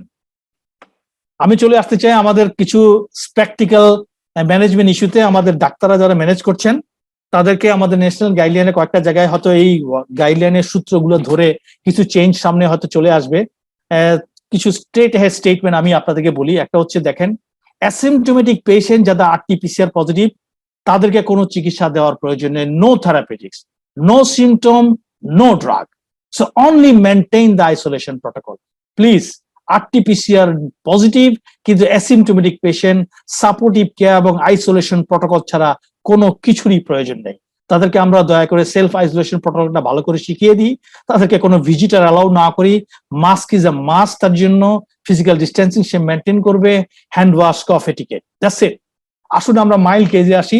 RT-PCR পজিটিভ মাইল্ড কেস যেগুলো আছে, ম্যাক্সিমাম সময় আমরা চাই এর আইসোলেশনে থাকবে, সিঙ্গেল রুমে বাসায়। তারা টেলিফোনিক একটা কনসালটেশন করবে, চট করে তারা কোনো জায়গায় চলে আসবে না, কারণ তারা চলে আসলে তারা মাইল্ড কেস, তারা কাশি দিবেন, হাঁচি দিবেন এবং তারা রোগ ছড়াবেন। আমাদেরকে খেয়াল করতে হবে টেলিফোন সার্ভিস, টেলিকমিউনিকেশন, টেলিমেডিসিনকে আমরা অত্যন্ত হাইলাইট করব মাইল্ড কেসগুলোর জন্য। খালি খেয়াল করতে হবে, অনেক সিমটোম্যাটিক পেশেন্ট থাকবে যারা মাইল্ড কেস কিন্তু বেড রিডেন, যেমন ধরেন ক্যান্সার পেশেন্ট, যেমন hypertension, ischemic heart disease, bypass হয়ে আছে, totally uncontrol, asthma, COPD, ILD, অনেক পেশেন্ট কিন্তু থাকবে। এরা কিন্তু রিস্ক গ্রুপ। তাহলে স্পেশালি এইসব রিস্ক গ্রুপ যদি কন্ট্রোল না থেকে থাকে, মাইল্ড কেসের জন্য চিকিৎসা কি? চিকিৎসা খুবই সিম্পল, সবই একই রকম। প্যারাসিটামল, হয়তো অ্যান্টিস্টামিন, অ্যান্টিটুসিভ লাগতে পারে, থ্রম্বোপ্রোপাইলেক্সিস শুধু ওই গ্রুপটাকেই দিবেন যাদের রিস্ক ফ্যাক্টর গুলো কন্ট্রোল নেই।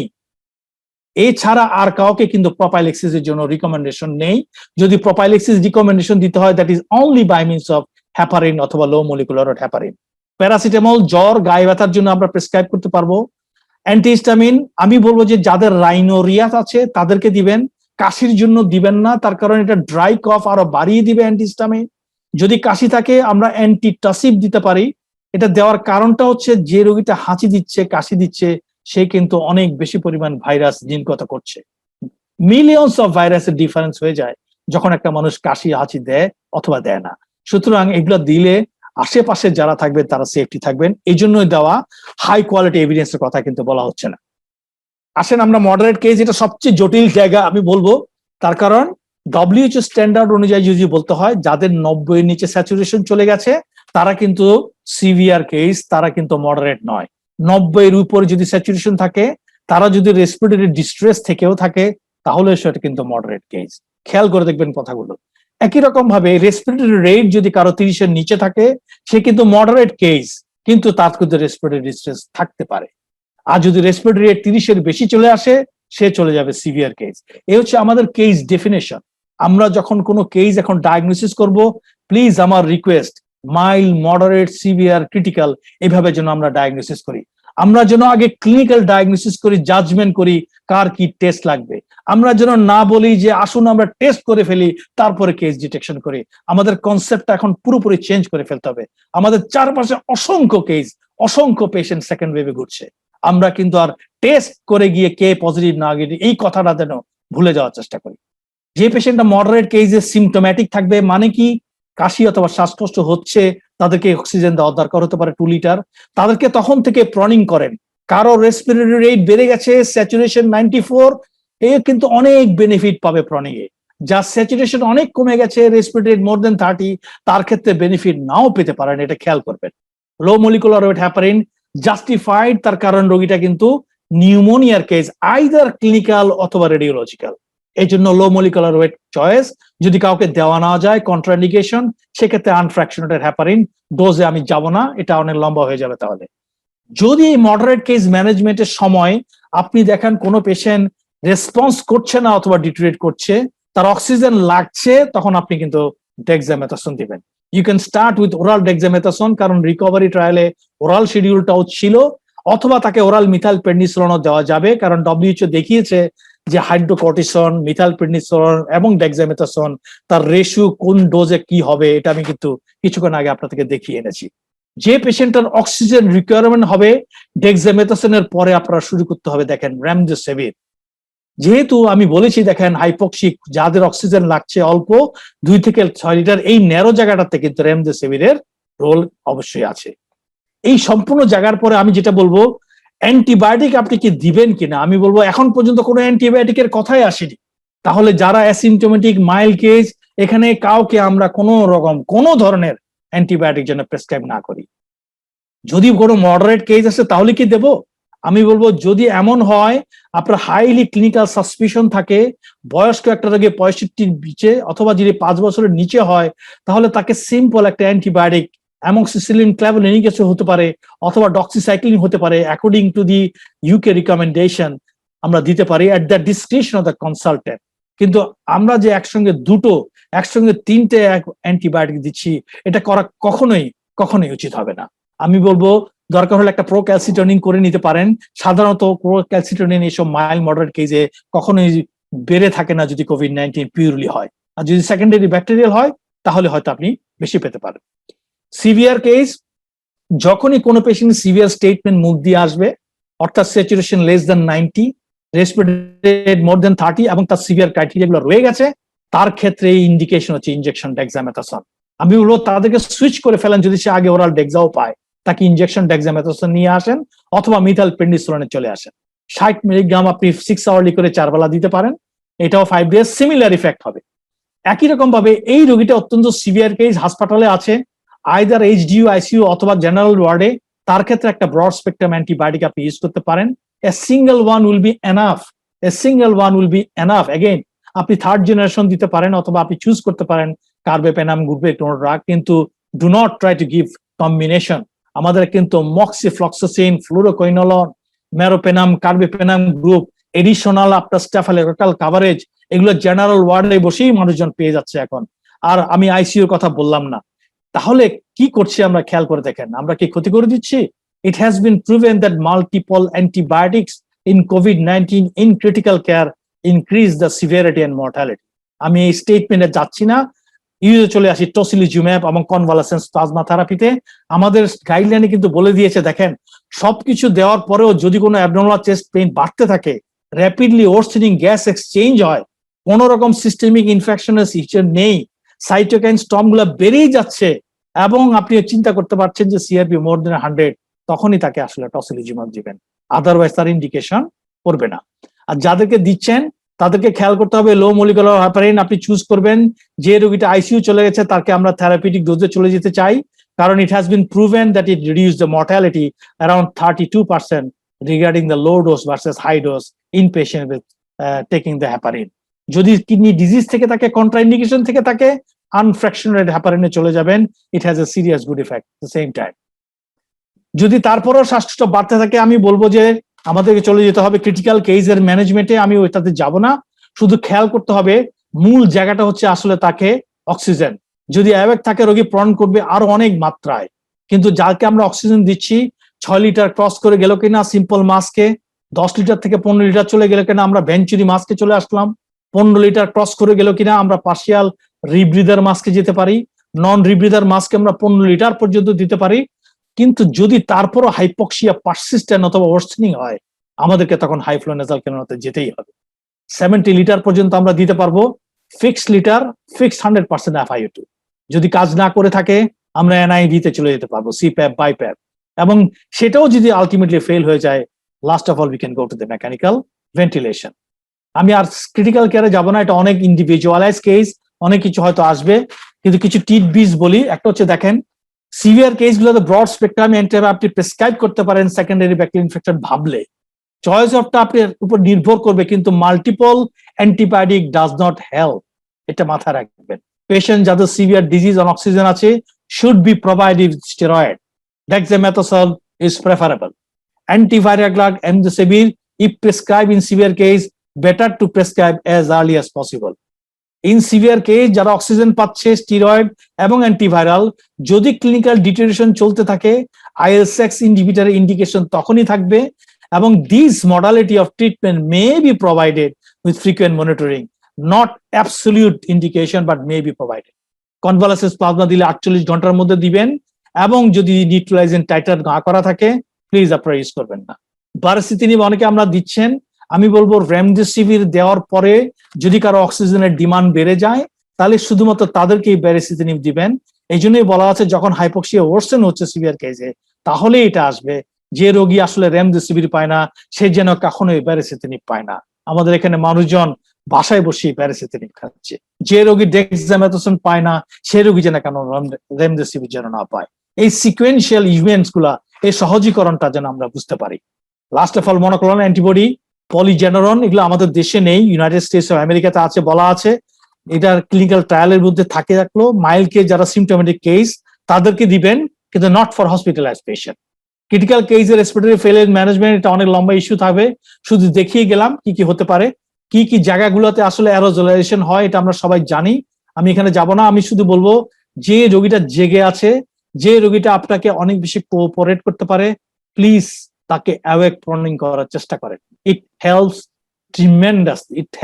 Tremendously in addition to the therapeutics. একটা ছোট্ট পেজ দিয়ে শেষ করতে চাই। 41টা ড্রাগের ডিফারেন্ট র্যান্ডমাইজ কন্ট্রোল ট্রায়াল নিয়ে পেজ আছে, শুধু যখন যেটা মনে করেন আপনারা ক্লিক করবেন, you can get this information totally. Randomized control trial কোনটা আছে, কোয়ার্টার মেটা অ্যানালাইসিস, সেটা রিমার্কস কি। আপনি যদি অ্যাসকর্বিক অ্যাসিড সম্পর্কে জানতে চান পাবেন, ব্যারিসিটিনিব জানতে চান কলচিচিন, এই পেজটা আপনারা একটু মনে রাখার চেষ্টা করবেন। আদারওয়াইজ এই থেরাপিউটিক্স কখনোই শেষ করা যাবে না। Hundreds of therapeutics are using people as a emergency অথরাইজেশনের নাম করে হোক অথবা এক্সপার্টাইজের নাম করে হোক ইউজ করা হচ্ছে। কিন্তু আমরা যদি আসলে র্যান্ডমাইজ কন্ট্রোল ট্রায়ালের অথবা মেটা অ্যানালাইসিস গুলো বিশ্বাস করতে চাই, যে থেরাপিউটিক ইন্টারভেনশন গুলো আমি আসলে দেখেছি এগুলোই আসলে প্রপার ইনভেশনস, বাকিগুলোর হাই কোয়ালিটি এভিডেন্স কিন্তু নেই। আমি এখানে শেষ করতে চাই, অনেক সময় নিয়ে ফেলেছি, আমাকে মাফ করবেন অনেক লম্বা সময়ের জন্য। ধন্যবাদ সবাই।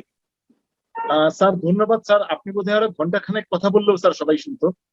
এটা sir out of the world presentation which deserve standing ovation. এখন স্যার আপনি বোধহয় স্যার এখনই কি লিভ করবেন নাকি স্যার আমরা কোশ্চেন আনসার সেশনটা অ্যাটেন্ড করবেন স্যার? যদি আতিক স্যার আমাকে বলে স্যারই অ্যান্সার করে দিবে তাহলে আমি হয়তো আমার কোভিড-19 এর খারাপ পেশেন্টটা দেখতে যেতে পারতাম আর কি। যেহেতু স্যাররা আছেন, আমি ইফ ইউ অ্যালাউ মি তাহলে যেতে পারি আর কি, or I can take few then. তাহলে আমি স্যার এখন স্ট্রেট অ্যাওয়ে আমাদের আজকের প্যানেলিস্ট এবং একই সঙ্গে admin BD physician professor Syed Atiqul Haque স্যারের সার্বিক প্রেজেন্টেশন সম্বন্ধে একটু ওপিনিয়ন শুনতে চাবো, তারপর আমরা কোশ্চেন আনসার সেশনে জয়েন করব। অনেক ধন্যবাদ। আমার এখানে সম্মানিত সভাপতি, প্যানেলিস্ট বৃন্দ, বক্তা রবেদ আমিন, যদি রবেদ আমিন আছে কিনা আমি জানি না, এবং অন্যান্য সুধীবৃন্দ, আমি আজকে আসলে অনেকদিন পর মনে হলো যে আমি একটা চমৎকার লেকচার শুনেছি। যেরকম লেকচার আমি বিজ্ঞানসম্মত, আমি বলবো বিজ্ঞান মনস্কতার পূর্ণ প্রতিফলন। আমি এই ধরনের লেকচার অনেকদিন শুনতে পারিনি আসলে আমাদের এই দেশের আভ্যন্তরীণ ওয়েবিনার গুলোতে। এই জন্য আমি রবেদ আমিনকে বিশেষভাবে ধন্যবাদ দেব, তার প্রশংসা করব। আচ্ছা, আমি এই প্রসঙ্গে একটা জিনিস আমার অবশ্য বলে রাখা উচিত, যেহেতু আজকে মঈনের মৃত্যুবার্ষিকী উপলক্ষে ওয়েবিনারটা আয়োজন হচ্ছে, সেই প্রসঙ্গে আসলে মঈন কিন্তু আমার সরাসরি ছাত্র। সে 1 বছর মেডিসিনের ট্রেনিং নিয়েছিল আমার তত্ত্বাবধানে, আমার ইউনিটে, এবং সে তার ট্রেনিং চলাকালেই আমার দৃষ্টি বিশেষভাবে আকর্ষণ করেছিল। আমি আমার জীবনে যত ছাত্র পেয়েছি তার মধ্যে যারা আমার কাছে একটা ডিস্টিংগুইশড পজিশন আমার হৃদয় অর্জন করেছিল তাদের মধ্যে একজন ছিল মঈন।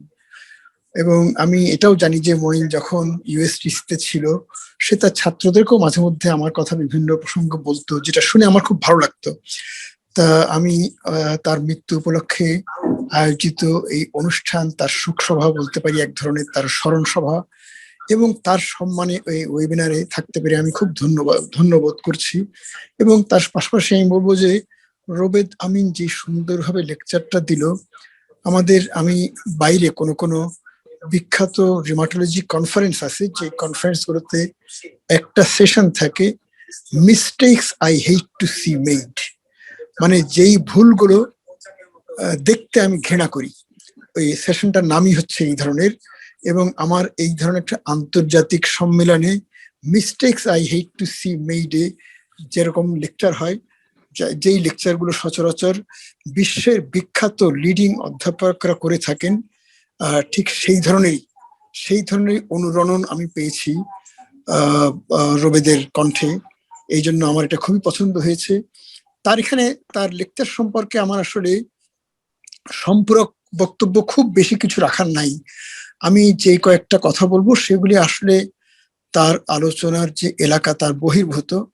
একটা হচ্ছে আমি বলবো, যেটা ও পরিষ্কারভাবে বলেছে, যে আসলে এই পর্যন্ত কোনো বডি কিন্তু প্রোফাইলেক্সিসের জন্য কোনো ওষুধকে রিকমেন্ড করেনি, যেটা আমাদের দেশে অনেকে এখনো খেয়ে যাচ্ছেন। বিশেষ করে আইভারমেকটিন অনেকে ঘরে ঘরেই খাচ্ছেন, মাসে একটা কিংবা দুটা করে, ডাক্তাররাও তার পরামর্শ দিচ্ছেন। কিন্তু আমাদের পরিষ্কার মনে রাখতে হবে যে ফর প্রিভেনশন, এই যে আমাদের স্বাস্থ্য আচরণ বিধি এবং তার সাথে এই সময় যুক্ত হচ্ছে লকডাউন, এছাড়া আর অন্য কোনো ওষুধ কিন্তু এর জন্য অনুমোদন করা হয়নি। আমি এরপরে বলবো ডায়াগনোসিসটা রোবেদ আমিনের বিষয়বস্তু ছিল না, কিন্তু আমি বলবো যাদের সিমটমটা সাজেস্টিভ কিন্তু আরটিপিসিআর নেগেটিভ, তাদের ক্ষেত্রে আমাদের ক্লিনিক্যাল ডায়াগনোসিসের উপর চলতে হবে। এটা আমি রোবেদ আমিনের সাথে এই বিষয়ে পুরোপুরি একমত। কিন্তু আমাদের দেশে একটা বড় সমস্যা হচ্ছে, ডাক্তারের কাছ থেকে একটা এমফ্যাটিক বক্তব্য না পেলে মানুষজন বিশ্বাস করে যে হ্যাঁ আমারটা কোভিড-19 হয়েছে, কিন্তু আবার পুরোপুরি মানেও না। তার জন্য ঘরের সবার সাথে মেলামেশা করে অবাধ এবং বাসা থেকে বেরো হয়। সেই কারণে ডায়াগনোসিসের একটা ডকুমেন্টেশন বোধহয় দিতে পারলে ভালো। এই জন্য আমি বলবো যে তাদের ক্ষেত্রে আমাদের একটা চেস্ট সিটি যদি করা হয় আরটিপিসিআর নেগেটিভ রোগীদের জন্য, চেস্ট পিসিআর যদি সাজেস্টিভ অফ কোভিড-19 হয়, তাহলে আমরা রোগীদেরকে চোখে আঙ্গুল দিয়ে বুঝাতে পারি যে হ্যাঁ এটা আসলেই কোভিড-19। যদিও পাশাপাশি আমাদের মনে রাখতে হবে, আমাদের বর্তমান সময়ে যখন অনেকেই ভ্যাকসিন 1 ডোজ নিয়ে নিয়েছেন, কেউ 2 ডোজও নিয়েছেন, এই সময় সত্যিকার কোভিড-19 হলেও কিন্তু ফুসফুস আক্রান্ত নাও হতে পারে, আরটিপিসিআরও নেগেটিভ হতে পারে। আমি এরপরে রোবেদ আমিনের আরেকটা কথা আমার পছন্দ হয়েছে, মৃদু এবং মাঝারি কোভিডের জন্য কোনো ওষুধকেই কিন্তু রেকমেন্ড করা হয়নি। যেখানে আমি দেখি যে এখনো আমাদের অনেক সহকর্মীর প্রেসক্রিপশনে রাশি রাশি ওষুধের প্রেসক্রিপশন থাকে, কখনো কখনো 13, 14, 15টা, তার মধ্যে 3টা অ্যান্টিবায়োটিক এই মৃদু এবং মাঝারি কোভিডের জন্যই, যেখানে রোবেদ অত্যন্ত দৃঢ়ভাবে সাইন্টিফিক ব্যাকগ্রাউন্ড নিয়ে পরিষ্কার বলে দিয়েছে যে এগুলোর কোনো ভূমিকা নেই, এগুলো অনুমোদিত না। এবং আমি মনে করি যে এখানে আমার বন্ধু বা আজকের ওয়েবিনারের সভাপতি ডক্টর কাজী তারেকও আছে, তারেক একজন টেকনিক্যাল কমিটির সদস্য। আমাদের এটা তো পরিষ্কার, রোগীদের কথায় পরিষ্কার হয়ে গেছে যে আমাদের বিগত যেই WHO আমাদের ন্যাশনাল গাইডলাইন যেটা ছিল, সেটা প্রণয়ন করা হয়েছিল এমন সময় যখন পৃথিবীতেই এভিডেন্সের প্রচুর অপ্রতুলতা ছিল।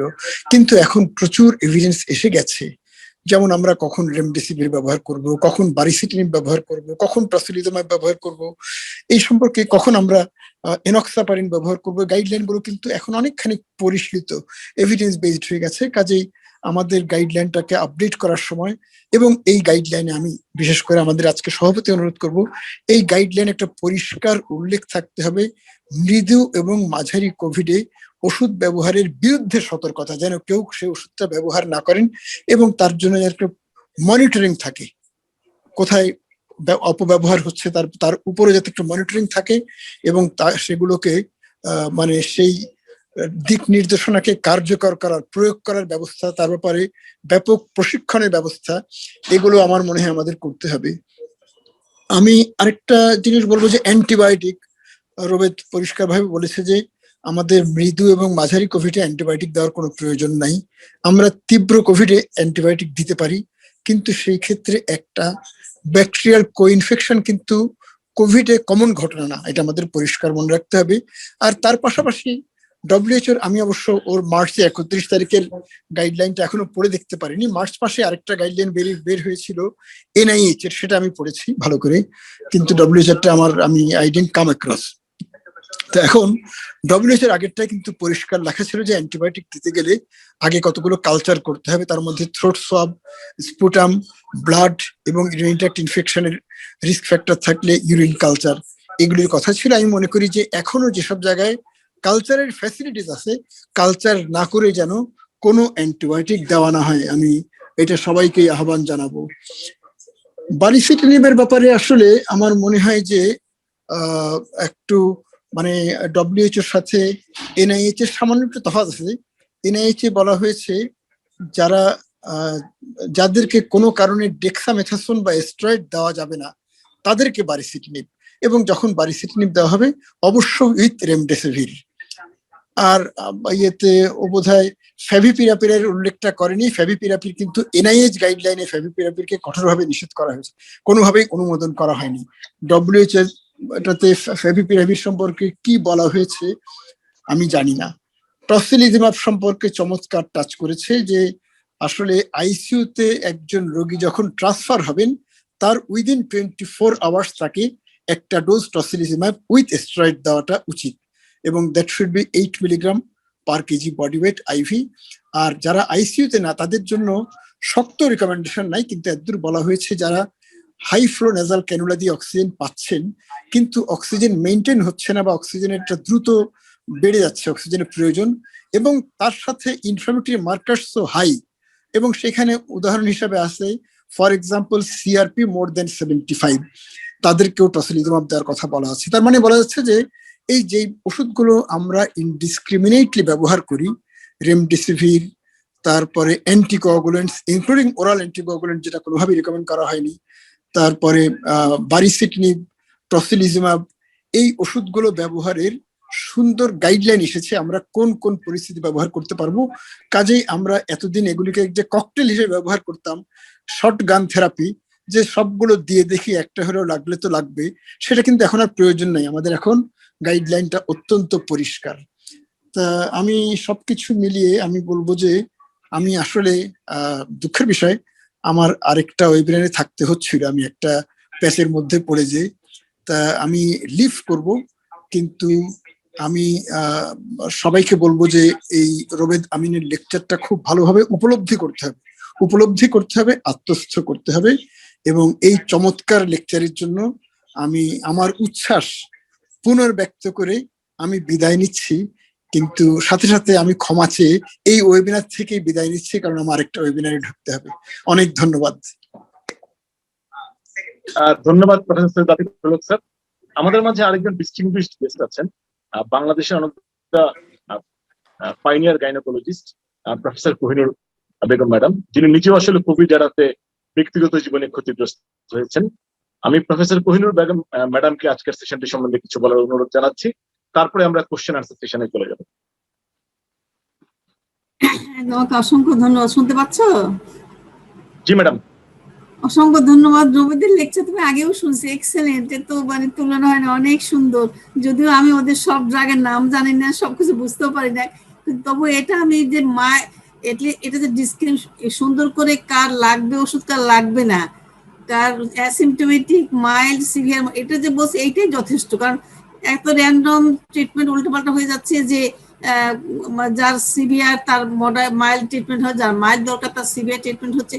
আর আমি আগের দিনও ওকে কোশ্চেন করছিলাম একটা, আজকেও আবার সেটা রিপিট করি যে প্রেগনেন্সিতে যদি কোভিড পজিটিভ হয় তাহলে আর্লি উইকসে তো কোনো কিছু করার দরকার নেই, বিকজ সাধারণত মাইল্ডই হয়, কিন্তু শেষের দিকে যদি অ্যাসিমটোমেটিকও থাকে তাহলে কি আমাদের অ্যান্টিকোয়াগুলেন্ট কিছু দেওয়া উচিত, নাকি শুধু কমপ্লিকেটেড প্রেগনেন্সি হলেই দিতে হবে? এটা আমার একটু কোশ্চেন ছিল।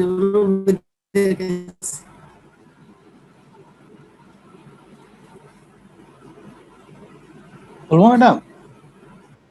হ্যাঁ, আমি বলবো যে এখানে যেটা বলা হয়েছে যে অ্যান্টিকোয়াগুলেশন আসলে প্রেগনেন্সির ক্ষেত্রে হাই রিস্ক প্রেগনেন্সি আছে কিনা তাদের জন্য recommendation to given as a prophylaxis. এই জন্য যারা প্রেগনেন্সি ভালো আছে, কোনো রকম কমপ্লিকেশন নেই, তাদের ক্ষেত্রে আসলে অ্যান্টিকোয়াগুলেন্টের কোনো রোল নেই। আচ্ছা, থ্যাংক ইউ। না, এটা আমার জানা দরকার। পেশেন্টরা মাঝে মাঝে টেলিফোন করে তো, যে ম্যাডাম আমার কোভিড পজিটিভ হয়েছে, তো কি করা। আমি যদিও ট্রিটমেন্টে বেশি যাই না, কারণ আমি এগুলো ভালো বুঝি না, আমি ফিজিশিয়ানদের কাছে পাঠাই দিই। তবুও আমি বলি যে যাতে কোনো আপনার যে সমস্ত টেস্ট যদি করা হয় সেগুলি নর্মাল থাকে, তাহলে কোনো কিছু প্রয়োজন নেই, তাই না, জাস্ট অবজারভেশন। যাই হোক, আজকে লেকচারটা অসম্ভব সুন্দর হয়েছে। আমি মানে খুবই লেকচার আগের দিনও শুনছি, আমাদের এই যে অবস্থারি সোসাইটির ওখানে দিছিল একটা, সেটা খুব শুনছি, এটা খুব খুব সুন্দর হয়েছে। এবং আমার ধারণা জুনিয়র ডাক্তার কেন, সিনিয়রদেরও, আমাদের মতো যারা খুব বেশি ডিল করে নিয়ে পেশেন্ট, আমাদের জন্য খুব উপকার লাগছে। থ্যাংক ইউ ভেরি মাচ রবিদা, অসংখ্য ধন্যবাদ। Thank you madam, thank you madam. Thank you madam. এখন স্যার আমরা কোশ্চেন আনসার সেশনে চলে যাচ্ছি। আমি প্রথম question from doctor M A Matin. আসলে রেমডেসিভির যেহেতু খুব বার্নিং ইস্যু, উনি একটু স্পেসিফিক করে কোশ্চেন করেছেন। Thank you very much sir for excellent presentation. My question, within how many days of after symptom onset remdesivir should use, and after how many days we should not use? এটা আসলে দিন হিসাবে আপনি কখনো এটা রেমডেসিভিরকে ঠিক করতে পারবেন না। যদিও এখানে দেখবেন যে কোভিড-19 পেশেন্ট গুলাকে অনেকটা দুই ভাগে ভাগ করে আর কি, ফার্স্ট উইক এবং সেকেন্ড উইক। বলা হয় যে ফার্স্ট উইকটা হয়তো ভাইরাল ইনফেকশন হচ্ছে, সেকেন্ড উইকটা ইনফ্ল্যামেটরি ফেজ। এটা এভাবে একটা আরবিট্রারি ডিস্টিংগুইশ করা হয়। কিন্তু যাদের আসলে অনেক রিস্ক ফ্যাক্টর থেকে থাকে, মাল্টিপল রিস্ক ফ্যাক্টর, কেউ হয়তো আগে থেকে স্টেরয়েড পাচ্ছে, কেউ হয়তো আগে থেকে আপনার কোনো মাল্টিপল কোমরবিডিটি, লিভার ডিসফাংশন, অনেক কিছু থাকতে পারে, তাদের ক্ষেত্রে কিন্তু আপনি আসলে ওই সেকেন্ড উইকের ইস্যুটাকে নাও আনতে পারেন। আরেকটা হচ্ছে ভেরিয়েন্ট যখন আসে কোনো জায়গায় এবং অনেক বেশি পরিমাণ কেস মর্টালিটি বাড়ে, তখন কিন্তু এই ফার্স্ট উইক সেকেন্ডের ইস্যুটাও কিন্তু ওভারল্যাপ হয়ে যায়। আপনি দেখবেন এমনও কেস আছে যারা 4 দিন 5 দিনের মাথায় হয়তো সিরিয়াস লাং ডিস্ট্রাকশন হয়ে গেছে, এআরডিএস ডেভেলপমেন্ট করেছে। সুতরাং এটা দিনের হিসাবে হবে না, এটা হিসাব হবে influence of the clinical manifestation. কোন রোগী যখন কমপ্লেন দিচ্ছেন আমার শ্বাসকষ্ট হচ্ছে, আপনি যদি দেখেন যে তার স্যাচুরেশন 90 ও তার নিচে পারসিস্টেন্টলি রয়ে গেছে, তাহলেই কিন্তু সে আসলে অক্সিজেন পাবে। এবং যে রোগীটা আসলে এই অক্সিজেন পাওয়া শুরু হলো, আপনি তো শুরুই করছেন 1 লিটার 2 লিটার দিয়ে, ওই জায়গাটাতেই আসলে সবচেয়ে ভালো সুযোগ হচ্ছে রেমডেসিভির দেওয়া। এবং রেমডেসিভির 5 ডে ভার্সেস 10 ডে যে রিপোর্টটা, তাতে দেখা যাচ্ছে রিপোর্ট রিমেইনস রেজাল্টস কাছাকাছি সেম। সুতরাং আপনি এক্সট্রা 5টা দিন আসলে দিয়ে কোনো লাভ হয় না। কিন্তু প্রথম দিনে 200 মিলিগ্রাম দিলে যে তাদের ভাইরাস লোডটা যদি কিছু থেকে থাকে কমে যায়, এটার কিন্তু অনেকগুলো পেপার আছে। সো আমি বলবো যে লোডিং ডোজ যেটাকে 200 মিলিগ্রাম বলা হচ্ছে, এটা রিকমেন্ডেড। এবং তারপরে 100 মিলিগ্রাম নেক্সট 4 ডেজ দিয়ে 5 ডেজে যে চিকিৎসাটা, এটা ডিপেন্ড করছে যখনই পেশেন্ট আসলে অক্সিজেন পাচ্ছে। আরেকটা জায়গায় আমি একটু অ্যাড্রেস করি, হয়তো তারিক স্যারও এটাতে আমার সঙ্গে অ্যাগ্রি করবেন, যে অনেকগুলো রোগী দেখবেন যে শ্বাসকষ্ট হচ্ছে না, হাইপক্সিয়া হচ্ছে না, কিন্তু তাদের জ্বর কমছে না, রাইট? এখন যদি কোনো পেশেন্টের প্রথম সপ্তাহে জ্বর না কমে জ্বরটা বেড়ে যায়, এবং আপনি যদি ইনফ্লামেটরি মার্কার বেড়ে যায়, এই রোগীটার ডায়রিয়া থাকতে পারে, এই রোগীটার সিভিয়ার ফ্যাটিক থাকতে পারে, তখন কিন্তু আপনি তাকে কিন্তু অ্যান্টিভাইরাল রেমডেসিভির দিবেন। আপনি কিন্তু তখনও তাকে আসলে ওই যে ডেক্সামেথাসোন যাচ্ছেন না। ওই জায়গাটা ভেরি ন্যারো একটা জায়গা, এই ন্যারো জায়গাটা ক্লিনিশিয়ানদেরকে বুঝে ফেলতে হবে। আপনি যদি জ্বর এমন থাকে, জ্বর মাত্রা উঠছে না, আপনার 7 দিন 10 দিনও থাকতে পারে, ভালো হয়ে যেতে পারে, কিন্তু জ্বরের মাত্রা বেড়ে যাচ্ছে, ক্লিনিক্যালি রোগীটা খারাপ ফিল করছে, এত দুর্বল যে উনি হাঁটতে পারছেন না, আপনি হয়তো অক্সিজেন কমেনি, স্যাচুরেশন কমেনি, কিন্তু তার সিআরপি বেড়ে যাচ্ছে, তার ইনফ্লামেটরি মার্কার বেড়ে যাচ্ছে, তাহলে আপনাকে ইন্টারভেনশন করতে হবে with this drug. Thank you sir. Before going to our chairperson, তাহলে চেয়ারপারসন স্যার এখানে অ্যাড করবেন, কারণ স্যার অনেকের মাঝে একটা কমন কোয়ারি আছে যে সিমটম ডেভেলপ করার হয়তো 7-8 দিনের মাঝে যদি রেমডেসিভির না দেয় তাহলে কাজ করবে না। এই ব্যাপারটা একটু তারিক স্যার ক্লিয়ার করবেন। সাথে আমার আরেকটা কোশ্চেন আছে ডক্টর ইশতিয়াক আমিনের। Sir, if a patient has pneumonia on HRCT but clinically only cough, he should be treated as mild or moderate case. Over to Professor Kazi Tariqul Islam, sir. Okay, thank you very much. আমি শুরুতে রোবেদ সম্পর্কে যেটা বলেছিলাম, যে ও চমৎকার presentation দেয়, and he did it evidence based. এত চমৎকার একটা বক্তৃতা আমরা এরকম অনেকবারই শুনি, অনেকের কাছেই শুনি, কিন্তু এই যে এভিডেন্স গুলোকে তুলে ধরা এবং এর মাধ্যমে মানে সত্য আর মিথ্যার মাঝখানে একটা পর্দা টেনে দেওয়া, এটা কিন্তু আসল কথা। আমি অ্যানেকডোটাল বলতে পারি যে আমার কাছে অমুক হয়েছিল, এটা কিন্তু সায়েন্টিফিক নয়। সায়েন্টিফিক কিছু যদি বলতে হয়, আমরা যারা সায়েন্সকে বিশ্বাস করে চিকিৎসা করি, তারা ডেফিনেটলি রোবেদ আমিন আজকে সে প্রত্যেকটা জায়গা ডব্লিউএইচওর পুরা এবং এনআইএইচএস এর পুরাটাই তুলে ধরে আমাদেরকে চমৎকার একটা ইভিনিং প্রেজেন্টেশন দিয়েছেন। রোবেদকে আবারও থ্যাঙ্কস। প্রথম প্রশ্নটা ছিল নিউমোনিয়া, কিন্তু তার আগের আর একটা কি প্রসঙ্গ ছিল আর একটু যদি বলো এহসান। রেমডিসিভির কতদিনের মাঝে দিতে হবে? আই থিংক রোবেদ তো খুব ক্লিয়ারলি ব্যাপারটা বলেছে যে পারসিস্টেন্ট যদি পাইরেক্সিয়া থাকে এটা ভাইরেমিয়ার জন্যই হয় প্রথম দিকে, নিউমোনিয়া হওয়ার জন্য যত না পাইরেক্সিয়া পরের দিকে কমপ্লিকেশনের জন্য হবে। প্রথম দিকে জ্বর নিউমোনিয়া হচ্ছে, কিন্তু জ্বরের লেভেলটা অর্থাৎ হাই ফিভার 101, 102 থাকছে ইন দোজ কেসেস, এবং দেখা যাচ্ছে যে পেশেন্ট মডারেটের ডেফিনেশন কিন্তু একদম আমাদের গাইডলাইন থেকে তুলে দিয়ে সে পরিষ্কার করে দেখিয়ে দিয়েছে। In that case you can use remdesivir নিয়ে একটা মানে কথা এই মাত্র 3 দিন আগের কথা, 3 days back India stopped use remdesivir in their country. আজকে তো 15 তারিখ, 11 তারিখে ভারত রেমডিসিভির ব্যবহার বন্ধ করে দিয়েছে, ইম্পোর্ট বন্ধ করে দিয়েছে, লোকালি বানানো বন্ধ করে দিয়েছে।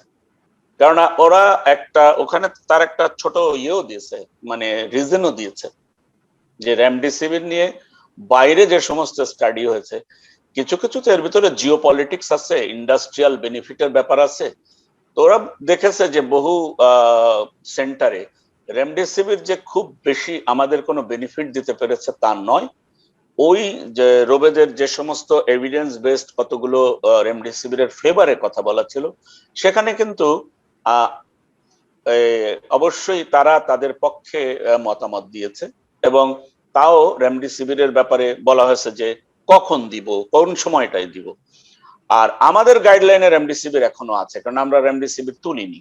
আমরা 8th ভার্সনকে আশা করছি within next 2 weeks 9th version চলে আসবে। 9th ভার্সনে হয়তো অনেক কিছু নতুন কিছু যোগ হতে পারে, আগের কিছু বাদ যেতে পারে, কিন্তু রেমডিসিভির আমরা সামনের দিনে কমন কনসেনসাসে আমরা রাখবো আর রাখবো না, কারণ এটা দিতে গেলে একটা লোকের প্রায় 35,000 টাকা খরচ হয় একটা 5 দিনের কোর্সে।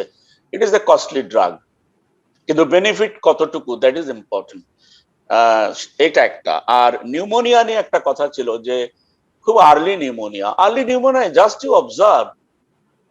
You observe, don't give anything. 1 number, যদি দেখা যায় এটা প্রোগ্রেস করছে এবং আপনি 3 দিন পর তার সিআরপিডি ডায়ামারটা দেখতে থাকেন, যদি দেখেন যে ইট ইজ ইনক্রিজিং, তাহলে অবশ্যই আপনি দেখবেন ওই ফর্মুলার মধ্যে পড়ে যান যে তার রেসপিরেটরি রেট কত, যেগুলা একটু আগে বলা হচ্ছিল যে নিউমোনিয়া ডেভেলপ করেছে কিন্তু পেশেন্টের স্যাচুরেশন ঠিক আছে, রেসপিরেটরি রেট অত বেশি নাই, you need not to use any anticoagulant at this moment if the patient does not have any. আমার মনে হয় যে এগুলো রিপিট হয়ে যাচ্ছে পেশেন্ট যদি কোনো রিস্ক ফ্যাক্টরের মধ্যে না থাকে। ওই যেমন ধরেন একটা ইয়ের পেশেন্ট, কি বলে, ক্যান্সারের পেশেন্ট অন ক্যান্সার থেরাপি আছে, অথবা তার হাই ডায়াবেটিক আনকন্ট্রোল, সেক্ষেত্রে আপনি ভাবতে পারেন যে আমি এটা রিস্ক ফ্যাক্টরের যে 8টা 10টা লিস্ট আছে তার মধ্যে এই পেশেন্টটা পড়ে, আমি এখন তাকে সিঙ্গেল ডোজ ইউজ করতে পারি এনক্সাপারিন। আবারও বলছি, enoxaparin single dose you can use, but এই বাড়িতে বসে আমি রিভারক্সাবেন অথবা এপিক্সাবেন খেতে বললাম, খেতে থাকেন, হয়তো 10%ও ইনভলভ না, শুধু ব্রিদিং এক্সারসাইজ এবং প্রনিং করতে বলেন, ওটা তার অটোমেটিক্যালি চলে যাবে অন্য ভাইরাল কন্ডিশনে যেরকম হয়ে থাকে। কিন্তু মানে অত্যন্ত দুঃখের বিষয় হচ্ছে আমরা মানে I have this document with me, chief complain লেখা স্নোরিং, আর মেডিসিন দেওয়া আছে 20 মেডিসিন 20। মানে এটা দেখলে মানে যে ফিজিশিয়ান নন, যেমন কোহিনুর আপা বসে আছেন, ওনারও মেজাজ খারাপ হয়ে যাবে যে কেন 20টা ওষুধ দিয়েছে, তাকে স্টেরয়েডও দিয়েছে, তাকে ব্যারিসিটানিবও দিয়েছে, তাকে এই বাসায় বসে রিভারক্সাবেনও খেতে বলেছে। এইগুলা আমাদের এই ম্যালপ্র্যাকসিসের একটা চরম জায়গা। এই জায়গা থেকে আজকের বক্তৃতায় যদি কেউ একটু সাবধানতা অবলম্বন করেন সেটাই বেনিফিট হবে। কারণ আমরা আশা করি যে 2021 নাহলে 2022 কোনো না কোনো সময় তো কোভিড এর হাত থেকে আল্লাহ তাআলা আমাদেরকে রেহাই করবেন, কিন্তু যে অ্যান্টিমাইক্রোবিয়াল রেজিস্ট্যান্স তৈরি হবে তার থেকে কিন্তু মুক্তি কত বছরে মিলবে নোবডি নোজ। আপনারা হয়তো জানেন না যে আইসিইউতে টিকোপ্লানিন সহ মানে এই আপনার আরো যত ধরনের বড় বড় কোলিস্টিন, পাইপারাসিল, এন্টাজোভেক্টাম, এগুলো মুড়ির মতো ব্যবহার হচ্ছে, 3টা 4টা। এবং যখনই ইনটিউবেট করছে তখনই অ্যাসিনেটোব্যাক্টর যে ইনফেক্টেড হয়ে যাচ্ছে, তখন দেখতেছে কোনো কিছুতে সে আর কাজ করে না। আলটিমেটলি আমরা এটা মোটামুটি একটা জানি যে 20%-এর বেশি রুগী ইনটিউবেটেড আর ফেরত আসে না, ইভেন ইন ইউকে। সে কারণে আমি বলবো যে আজকের এই বক্তৃতাটা অবশ্যই সবার জন্য কাজে লাগবে। তবে যেহেতু আমরা এখন এই আলোচনার মধ্যে আছি, আমি রোবেদকে একটা প্রশ্ন করব। প্রশ্ন ঠিক নয়, ডিসকাশনের জন্য আমি প্রসঙ্গটা তুলব। এই নতুন ঢেউয়ে আমরা আমাদের প্রেজেন্টেশনে তো কিছুটা নতুন নতুন উপসর্গ পাচ্ছি, কিন্তু ইনভেস্টিগেশনে আমরা প্রথমবার যখন আমি নিজেই যখন বক্তৃতা দিয়েছি এই বিডি ফিজিশিয়ান প্ল্যাটফর্মে, আমরা বলেছি neutrophil lymphocyte ratio will be this and that. এবারে আমরা কিন্তু এই জিনিসটা লক্ষ্য করছি যে নিউট্রোফিল লিম্ফোসাইট রেশিও কিন্তু অল্টার্ড না, rather lymphocyte count almost 50%, neutrophil count right like 40%। এই জিনিসটা কিন্তু এইবারের মানে আমি এটা পয়েন্ট গুলো বলছি। লাং ইনভলভ হয়ে গেছে 20%, সিআরপি নর্মাল, ডি-ডাইমার নর্মাল। এটা কিন্তু প্রথম সপ্তাহে। I am talking about the viraemic stage of the disease. এইটা আমাদের ডক্টরদের মানে কাছে তুলে ধরা যে এইবারের এটা কি এই নতুন ভ্যারিয়েন্টের এটা কি নিউ বিহেভিয়ার, এটা আমাদের জানা। আমি আরেকটা প্রসঙ্গ আসছে এই জন্য তার উত্তর দিচ্ছি যে ব্রাউন ইউনিভার্সিটির সঙ্গে বাংলাদেশের একটা কোলাবোরেশন খুব দ্রুত হবে, ট্রেনিং অফ দ্য ডক্টর, যে তারা module wise they will practice. এবং এটা যদি হয়, আমাদের মডিউলটা গতকালকে আমি পেয়েছি, রোবেদও পেয়েছে, আমি একটা মডিউল পড়ে শেষ করছি। It is wonderful. এবং নিজেই নিজেকে যাচাই করা যাবে যে আমি কতটুকু জানি। আমি পরীক্ষায়, ওরা একটা পরীক্ষার মতো নেয়, pre test, post test. So এই যে এটা আমাদের করা উচিত ছিল, কিন্তু আমাদের দেশেরই একজন বাঙালি ডক্টর ওখানে আছেন, সো তারা এটা তৈরি করছেন। এইটা আমি সবাইকে অ্যাভেল করতে বলবো। আপনাদের তাতে কি হবে, বক্তৃতা শুনে যে জিনিসটা লাভ হয় কিছুক্ষণ পরে ভুলে যাই, কিন্তু যখন একটা প্র্যাকটিসে যাবেন তখন এই জিনিসটা ভুলবেন না, আপনি একটা সার্টিফিকেটও পাবেন। সো এটা আমি একটা ইনফরমেশন আপনাদের দিলাম।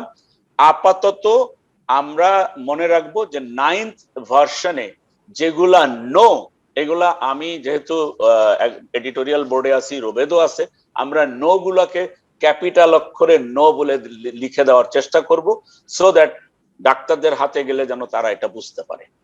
Thank you. রোবেদ, কোনো কমেন্ট আছে নাকি? এই যে আমরা এবার একটু এরকম জিনিস দেখছি, এইগুলা what do you think? I think this is a very good observation actually, sir. এবং এটা আমাদের সকলের অবজারভেশন হচ্ছে, কারণ যখন কোনো ভেরিয়েন্ট আসবে এবং সেকেন্ড ওয়েভের ক্ষেত্রে এটা অনেক বেশি করবে, তখন কিন্তু আসলে মিউটেশনাল ইফেক্টের জন্য ক্লিনিক্যাল ইমপ্রেশনও চেঞ্জ হয়, এটা কিন্তু প্রুভেন। আমি আসলে দেখতে চাচ্ছিলাম যে অন্য জায়গায় যেসব সেকেন্ড ওয়েভ আছে তাদের ক্লিনিক্যাল কোনো স্যার হাই কোয়ালিটি পেপার আছে কিনা। আমি অনেক হাই কোয়ালিটি পেপার পাইনি, কিছু কেস রিপোর্ট পাবলিশড আছে যেখানে কিন্তু স্যার এই জিনিসগুলাই আপনি যেভাবে বলেছেন সেটা কিন্তু ওরাও বলেছে, অ্যাড্রেস করেছে যে না, অনেক বেশি পরিমাণ সেকেন্ড উইকে যায়নি কিন্তু ভাইরাল নিউমোনিয়া হয়ে যাচ্ছে। There are so much lung involvement, early involvement. আরেকটা হচ্ছে যে ইনফ্ল্যামেটরি যেসব আমরা লিম্ফোপেনিয়ার কথা বলছি, এগুলো অনেকে অবজার্ভ করা যাচ্ছে না, আইদার রেশিও নর্মাল, ইভেন কারো লিম্ফোসাইটোসিস পাওয়া যাচ্ছে, বিশেষ করে এই ইয়াঙ্গার এজদের। কিন্তু যে কয়টা জিনিসকে মাইল্ড কেসের মধ্যে ওরা প্রেডিক্টেবল সিভিয়ারিটির কথা বলেছে ওটা স্যার কাছাকাছি, যেমন ধরেন সিআরপি, এলডিএইচ এবং ডি-ডাইমার। মানে আমি আসলে সবার জন্যই বলি আর কি, যে মাইল্ড কেস গুলো তো কতগুলা জায়গা আছে যে আপনাকে প্রেডিক্ট করতে পারবেন না যেটা ওর কি সিভিয়ার যাবে কিনা, মাইল্ড হয়ে শেষ হয়ে যাবে, আবার কতগুলা যাবে আপনার প্রেডিক্টেবলি খারাপ হয়ে যাবে। তো এই জন্য এই তিনটা মার্কার যদি কারো 48 আওয়ার্স এর মধ্যে একেবারে স্ট্যাটিক থাকে অথবা চলে যায় নিচে, তাহলে বোঝা যাবে যে এরা আসলে আর ডিজিজ প্রগ্রেশন হবে না, but it has to be 48 hours difference. ঠিক একই মার্কার গুলো যদি স্ট্যাটিক না থেকে বাড়া শুরু হয়, তখন কিন্তু আপনি কেয়ারফুল হয়ে যাবেন, সে adjust patient can turn up into severity. এই জন্য আমি বলবো এই মার্কার গুলো আমাদের ক্লিনিশিয়ানদের জন্য অনেক বেশি উপকারী হবে বলে আমি মনে করি। আরেকটা ইস্যু হচ্ছে যে আমাদেরকে সে কিন্তু একটা জিনিস খেয়াল করতে হবে, যে আমরা যেসব এভিডেন্সের কথাগুলো আজকে অনেক আলোচনা করলাম, এগুলো সবগুলাই কিন্তু বেশিরভাগই হাই যেসব কান্ট্রিগুলো আছে, মানে আমাদের LMICর কান্ট্রি রিপোর্ট খুব কম, অনেকগুলাই কিন্তু মিডল ইনকাম কান্ট্রি থেকে হাই ইনকাম কান্ট্রির রিপোর্ট। সুতরাং আমাদের এখানেও কিন্তু এগুলো দেখার প্রয়োজন আছে। এবং আমি দেখেন একটা কথা বলেছিলাম যে হাইড্রোক্সিক্লোরোকুইন এজ এ দেখেন চিপ ড্রাগ প্রোপাইলেক্সিস রোল আছে কিনা, এটা কিন্তু ওরা ডিসকারেজ করতেছে ওদের জায়গায়, কিন্তু আমাদের লো যেসব কান্ট্রিগুলো আছে এগুলোতে কিন্তু ট্রায়াল করে আসলে দেখতে হবে যে এই চিপ ড্রাগ দিয়ে আমরা আসলে মাইল্ড মডারেট কেসকে এই স্টাডিগুলো করার সুযোগ আছে, not to use it but use it in the field of research. আর লাস্ট অফ অল স্যার যেটা বলছেন আমি এগ্রি করি, যে আসলে এই যে আমরা অনেক বড় বক্তব্য দিচ্ছি এগুলো তো থাকে না, কিন্তু আমি এই জন্য বলি যে এগুলো এনকারেজ করি এসানদেরকে বারে বারে প্লিজ চালায় যান, চালায় যেতেই হবে। আপনি যতবার শুনবে কিছু কিছু কিছু কিছু করে রাখতে পারবে। মানে আজকের ধরেন আমি তো অনেক কথা বলেছি, স্যাররাও বলবেন, কিন্তু এর ভিতর 10 ভাগও যদি কেউ মাথায় ঢুকে, দ্যাট ইজ আওয়ার সাকসেস। অন্তত স্যার আইভারমেকটিনটাও যদি মাথায় রাখে, এটাও স্যার অনেক কাজে দিবে। স্যার আপনাকে আর 10 মিনিটের জন্য স্যার রোবেদ স্যারকে আমরা চাচ্ছি স্যার, আর 10 মিনিট তো থাকা যাবে স্যার, ওকে ওকে আচ্ছা লাস্ট 10 মিনিট স্যার, তারপরে কাজী তারিক স্যার তো আছেন, স্যার শেষ করবেন। স্যার আরেকটা কোশ্চেন স্যার, আসলে কমপ্লিকেশন নিয়ে পোস্ট কোভিড কমপ্লিকেশন ওরিয়েন্টেড অনেক ইস্যু আসছে, কারণ আমাদের স্যার ফেসবুক লাইভেও প্রচুর কোশ্চেন আসছে স্যার, আপনি তো জুমের কোশ্চেন তো আপনি দেখছেন স্যার। একটা ইম্পর্টেন্ট কোশ্চেন আসছে সৈয়দ ফাহিম শামসের করা, sir many patients are dying due to cardiac arrest after discharge from hospital, what is the cause and how to prevent it? ধন্যবাদ। এটা কিন্তু একটা ইম্পর্টেন্ট ইস্যু। একটা হচ্ছে যে পোস্ট কোভিড লঙ্গিং অথবা লিঙ্গারিংস যেটা আছে, এটা নিয়ে WHO এর অনেকগুলো স্টেটমেন্ট আছে, বিভিন্ন সিস্টেম আছে, এটার প্যাথোফিজিওলজি জানা আছে। এটা নিয়ে আমি কিন্তু একটা দুইটা জায়গায় প্রেজেন্টেশনও করেছিলাম আর কি। আনফর্চুনেটলি যেটা সমস্যা হচ্ছে, এটার জন্য যে ম্যানেজমেন্ট প্রটোকল তৈরি করবে অর্থাৎ এই ধরনের হাই কোয়ালিটি এভিডেন্স বেস কিছু নেই। কিন্তু যেটা দেখা যাচ্ছে যে কার্ডিয়াক কমপ্লিকেশন এর একটা মেজর কারণ হচ্ছে development of the thromboembolic manifestation in the coronary artery. সেটা সাডেনলি ডেভেলপ হতে পারে অথবা প্রি এক্সিস্টিং কারো ছিল, সেটাকে অগমেন্ট করে ফেলতে পারে, কারণ COVID-19 হচ্ছে প্রোথ্রম্বোটিক ডিজিজ। সেজন্য যাদেরকে অ্যান্টিকোয়াগুলেন্ট দেওয়া হচ্ছে, হসপিটালাইজ পেশেন্ট গুলোতে আমরা হ্যাপারিন দিচ্ছি, যখন হ্যাপারিন হসপিটাল থেকে সে বাসায় চলে যাচ্ছে তাদেরকে ওরাল অ্যান্টিকোয়াগুলেন্ট মেনটেন করার কথা। এই যে ওরাল অ্যান্টিকোয়াগুলেন্ট আপনি মেনটেন করবেন, তার জন্য বিভিন্ন জায়গায় ডিউরেশন ভেরিয়েশন আছে, 28 দিন থেকে শুরু করে 42 দিন পর্যন্ত ভেরিয়েশন আছে। আমরা সেফ আর মার্জিনে থাকার জন্য আমাদের গাইডলাইনে কিন্তু 30 ডেজ দেওয়া আছে। এই যে 30 ডেজ দেওয়া আছে, এটা যদি কেউ আগে বন্ধ করে দেয় অথবা ডোজ কমায় ফেলে অথবা প্রিম্যাচুরলি ক্লোজ করে, তাহলে কিন্তু তারা কিন্তু প্রথম টিকের সিচুয়েশন হতে পারে, তাদের সাডেন কার্ডিয়াক ট্রাবল হতে পারে। এই কিছু কিছু ডেথ কিন্তু আপনার সাডেন কার্ডিয়াক ডেথ হয়েছে MI থেকে ফর দিস ওয়ান। এই জন্য আমি বলবো দিস ইজ ওয়ান ইম্পর্টেন্ট। আরেকটা হচ্ছে যে অনেকগুলো রোগী দেখবেন প্রলং হসপিটালাইজেশন থাকছে। যেমন আমরা যখন এখন কথা বলছি, আজকে 93টা পেশেন্ট মারা গেল, এরা তো সব আইসিইউর কেস, তাই না? আনফর্চুনেটলি এই আইসিইউর কেস যেগুলো মারা যাচ্ছে, তারা প্রলং হসপিটালাইজেশন থাকে, কারো 3 সপ্তাহ, কারো আরো বেশি। যারা প্রলং হসপিটালাইজেশন থাকে তাদের জন্য অ্যান্টিকোয়াগুলেশন ওরাল হচ্ছে 3 মান্থস।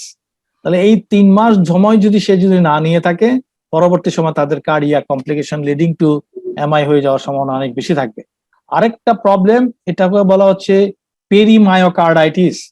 মানে আমরা তো অনেক সময় রোগীগুলো চলে যাচ্ছে, তারা কমপ্লেন দেয় তাদের পালপিটেশন হচ্ছে, এক্সারশনাল ডিসনিয়া হচ্ছে, কিন্তু lungs clear, chest x-ray clear, CT clear, ফুসফুসে তেমন কোনো প্রবলেম করেনি। এই রোগীগুলোর ডায়াগনোসিস হচ্ছে না, কারণ ইকোতে আপনি কিছু বুঝতে পারবেন না। তাদের জন্য কার্ডিয়াক MRI এস্টাবলিশড ডায়াগনস্টিক টুল। এরকম 5টা পেশেন্ট আমার ডায়াগনোসিস আছে, আমি একটা সিরিজ করার চেষ্টা করেছি। আমাদের বাংলাদেশে অনেক এক্সপার্টাইজ নাই, কিন্তু কার্ডিয়াক MRI করে এই পেরিমায়োকার্ডাইটিস পেশেন্ট গুলাকে সেভ করা যায়। ডায়াগনোসিস করলে তাদেরকে আপনি ইমিউনোগ্লোবুলিন এবং মেথালপ্রেডনিসোলোনের কম্বিনেশন দিলে রোগীগুলোর অনেক বেনিফিট পাওয়া যেতে পারে।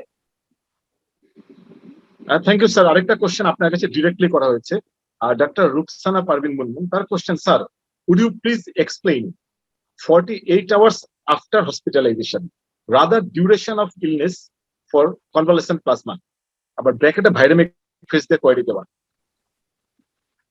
ভাইরামিক ফেজে তো আসলে কনভালসেন্স প্লাজমার কোনো রোল নেই, কারণ ভাইরাস এন্ট্রি করবে, তারপর আমার বডি রিঅ্যাকশন করে কিন্তু কনভালসেন্স প্লাজমা মতো নিউক্লিয়াসিন অ্যান্টিবডি বানাবে। প্রশ্ন হচ্ছে হসপিটালাইজেশনের কেস। আমাদের কিন্তু খেয়াল করতে হবে, আমাদের এখানে তো আসলে যে কেউ ভর্তি হয়ে যাচ্ছে, যে কেউ যে ভর্তি হওয়ার কথা নয়, কিন্তু হসপিটালে যাবে কিন্তু ওই রোগীটা, যে রোগীটার শ্বাসকষ্ট হচ্ছে অথবা অক্সিজেন স্যাচুরেশন কমে যাচ্ছে, বুকে যার ব্যথা হচ্ছে, জ্বরটা রয়ে যাচ্ছে অথবা বেড়ে যাচ্ছে, অথবা কোন রোগীর এক্সট্রিম ফ্যাটিগ হয়ে গেছে, আনইউজুয়াল সিমটম গুলো রয়ে গেছে, নতুন কোন symptom like convulsion, abnormal behaviour এগুলো ডেভেলপমেন্ট হচ্ছে, এই যে ক্যাটাগরির পেশেন্ট গুলো বলা হচ্ছে, এরাই আসলে হসপিটালে ভর্তি হবে। তাহলে এই রোগীগুলো যখন হসপিটালে ভর্তি হয়ে যাচ্ছে, তখন কিন্তু আলটিমেটলি পেশেন্টের ভাইরামিক ফেজ থেকে ইনফ্ল্যামেটরি ফেজে চলে যায়, কারণ অনেকগুলো রোগী 4 দিন 5 দিন তো বাসায় থাকে। সুতরাং ওই রোগীগুলো ভর্তি হওয়ার পরবর্তী সময়ে আপনি যদি আসলে দিতে চান কনভালসেন্স প্লাজমা, উইদিন 48 আওয়ার্স ভিতরে দিলে নিউট্রালাইজেশন ক্যাপাসিটি অনেক বেশি থাকবে, কারণ ইনফ্ল্যামেশন এবং নিউট্রালাইজেশন এটাকে একটা ব্যালেন্সে রাখলে রোগীগুলোর জন্য সেভ আর মার্জিন। আপনি যদি অনেক ইনফ্ল্যামেশন তুলে ফেলেন, যতই কিছুই আপনারা দেওয়ার চেষ্টা করেন, সেই পেশেন্ট গুলাকে সার্ভাইভ নাও করতে পারেন, ইভেন সেটা টসিলিজিউমেভ হোক অথবা বেবাসিজিউমেভ হোক অথবা কনভালসেন্স প্লাজমা হোক। তারিক স্যার একটা কথা বলেছেন, দেখেন প্রথমেই মঈনকে কিন্তু আমরা দিয়েছিলাম, কিন্তু আমরা মঈনকে সেভ করিনি। টসিলিজিউমেভ মানে কিন্তু লাইফ সেভিং না, কিন্তু এটা একটা option, but you may not get completely recover from this patient. এটা সো মাচ ডিভাস্টেটিং ইলনেস করতে পারে, আপনি ডিসপাইট সব অ্যাটেম্প পেশেন্ট মারা যাবে। ডেক্সামেথাসোন চমৎকার একটা ড্রাগ, কিন্তু তাদেরও মৃত্যু ছিল 27% ভার্সেস 43% যারা কন্ট্রোলে ছিল। তাহলে এই 27% কিন্তু ডেক্সামেথাসোনও মারা গেছে, কিন্তু এটা খেয়াল করতে হবে আমাদের। প্রফেসর কাজী তারিক স্যার, আপনি কি কিছু অ্যাড করবেন? না, প্রত্যেকটা কথাই ঠিক আছে। আসলে কোভিড নিয়ে আমার কাছে মনে হয় যে একটা মানে ছোট একটা লাইন বললে বোধহয় ভালো হয়, no word is the last word. মানে আজকে যেটা বলছি, মানে changing pattern of its behaviour, এবং আমরা 1 বছর আগে যা বলেছিলাম, সেই হাইড্রক্সিক্লোরোকুইন ট্রাম্প সাহেব বললেন this is the only drug, তারপরে দেখেন কত পরিবর্তন। তো আজকে যা বলছি তার কিছু কিছু হয়তো ভবিষ্যতে দেখা যাবে যে চেঞ্জ হচ্ছে। এজন্য no word is the last word, but যতক্ষণ পর্যন্ত বিজ্ঞান আমাকে না বলবে যে এটা করা উচিত নয়, আমি ততক্ষণ সেটা করব না। এজন্য আমরা চিকিৎসক। সো আমি আমি কিন্তু এতক্ষণ বলি নাই, আমি বিভাসিজুমাবের উপরে একটা প্রোগ্রাম হচ্ছে এবং অলরেডি আমি ঘড়ির দিকে তাকাচ্ছিলাম, আমি ওখানে একজন প্যানেলিস্ট, কিন্তু এইরকম একটা ইয়ে থেকে আমি ওদের আগেই বলছি যে আই মে নট জয়েন, কারণ হচ্ছে আমি একটা জায়গায় চেয়ার করবো, আই ক্যানট লিভ।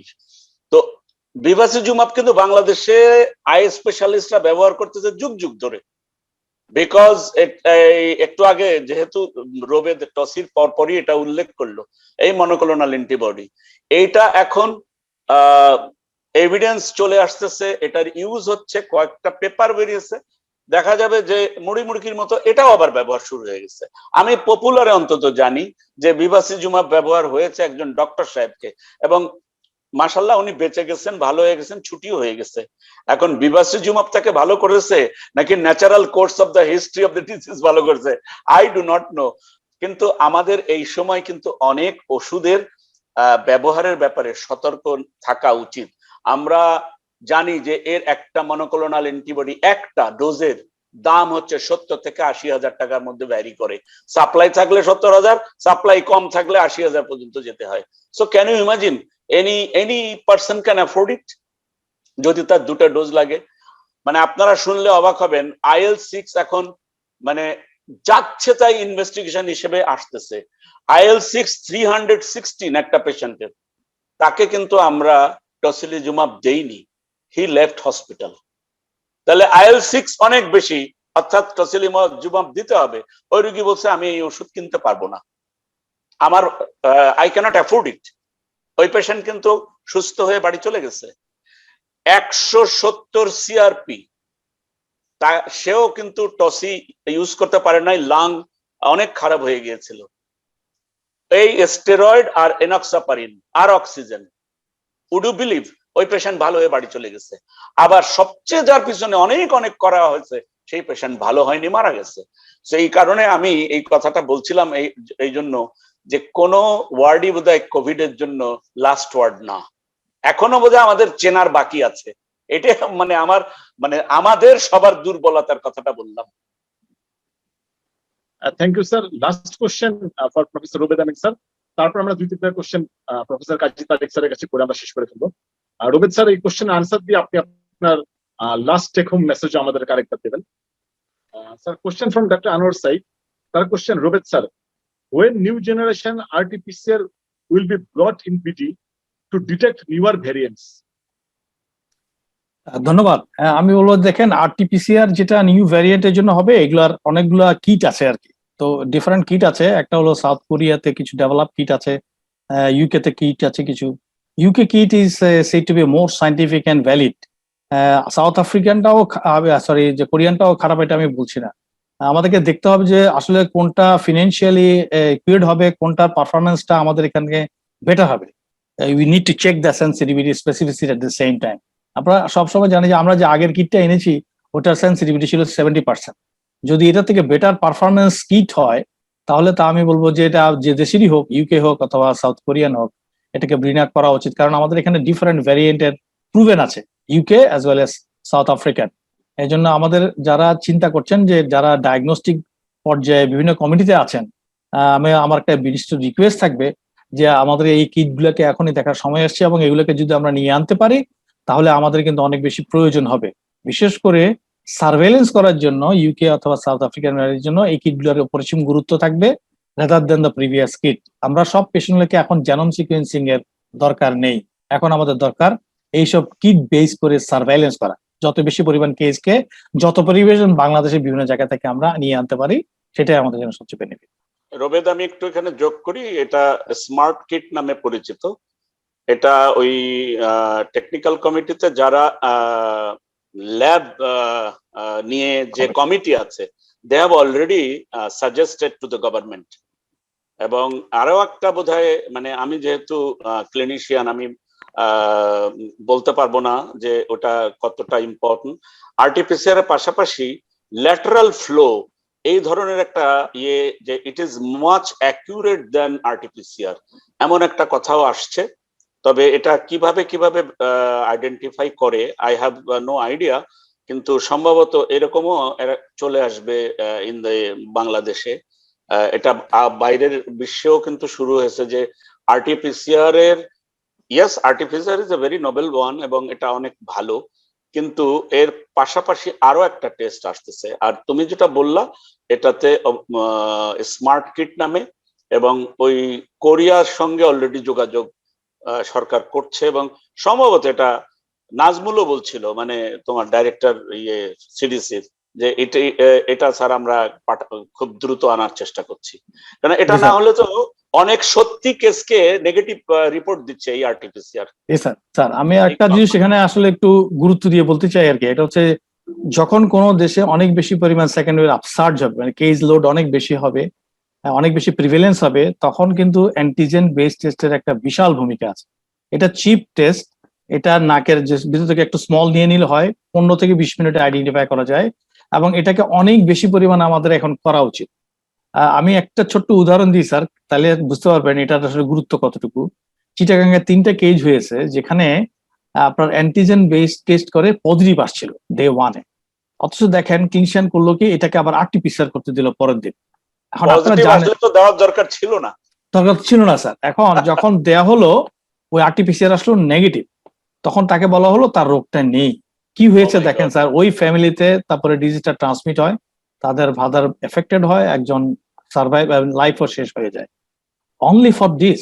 তাহলে আমাদেরকে এই জিনিসগুলো বুঝতে হবে, যদি কোনো অ্যান্টিজেন বেসড টেস্ট পজিটিভ আসে, আপনাকে আর কোনো টেস্টের প্রয়োজন নেই, কারণ রোগীটা ক্লিনিক্যালি জ্বর অথবা কিছু নিয়ে এসছে। Correct. এবং সেই ক্ষেত্রে যদি আমরা চিপ টেস্টের মাধ্যমে ডায়াগনোসিস করতে পারি আমাদের অনেক সাশ্রয় হবে যখন অসংখ্য কেস চলে আসতেছে।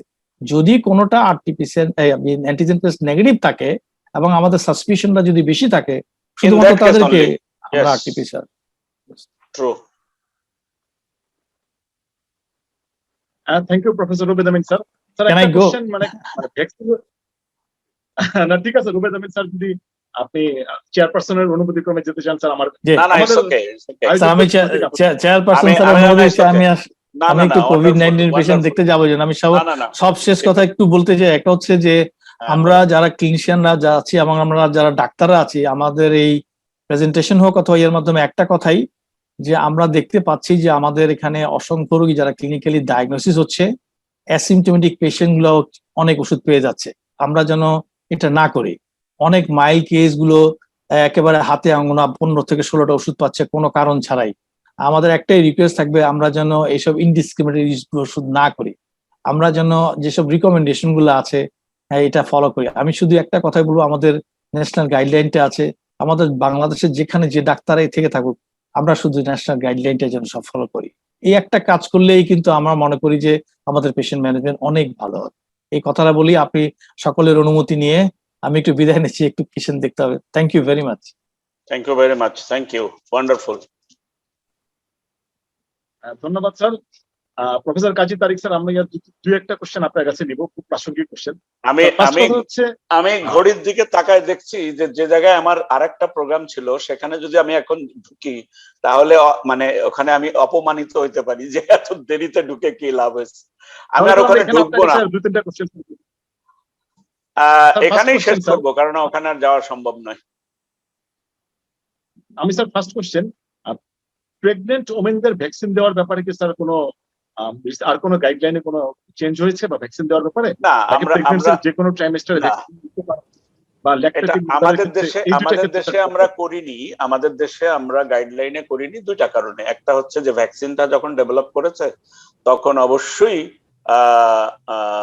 এটা ইয়ে ছিল, it was not on pregnant women, সে কারণে আমরা কোনো ঝুঁকি নিতে চাইনি, এক নম্বর। দুই নম্বর হচ্ছে পৃথিবীর কিছু কিছু দেশে অক্সফোর্ড অ্যাস্ট্রাজেনেকার ভ্যাকসিন এই প্রেগনেন্ট ওমেনদের দিয়েছে, এটা তাদের লোকাল লেজিসলেশন করে, এটা তো সেই দেশের ব্যাপার।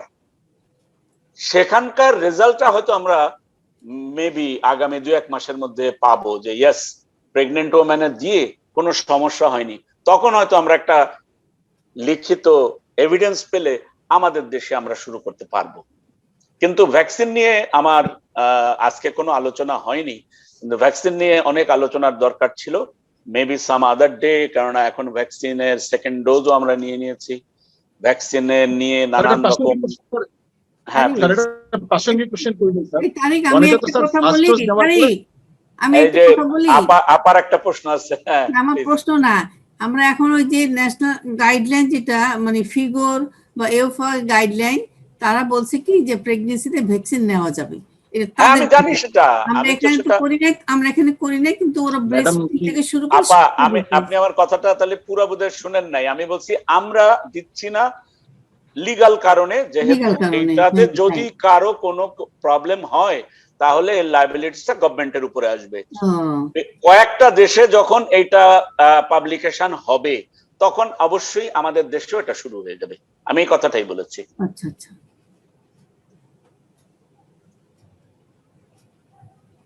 এহসান কি বলছিলে বলো।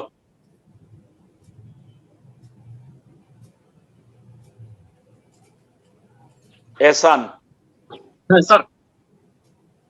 স্যার নেক্সট কোশ্চেন স্যার, অনেকে দেখা যাচ্ছে যে স্যার ফার্স্ট ডোজ নেওয়ার পরে পজিটিভ হচ্ছে স্যার, তো তার ফার্স্ট ডোজ নেওয়ার পরে যদি একজন পজিটিভ হওয়ার কতদিন পরে সেকেন্ড ডোজ ভ্যাকসিন নেবে, এই ব্যাপারে স্যার রিকমেন্ডেশন কি স্যার? একদম ক্লিয়ার কাট, ইটস ভেরি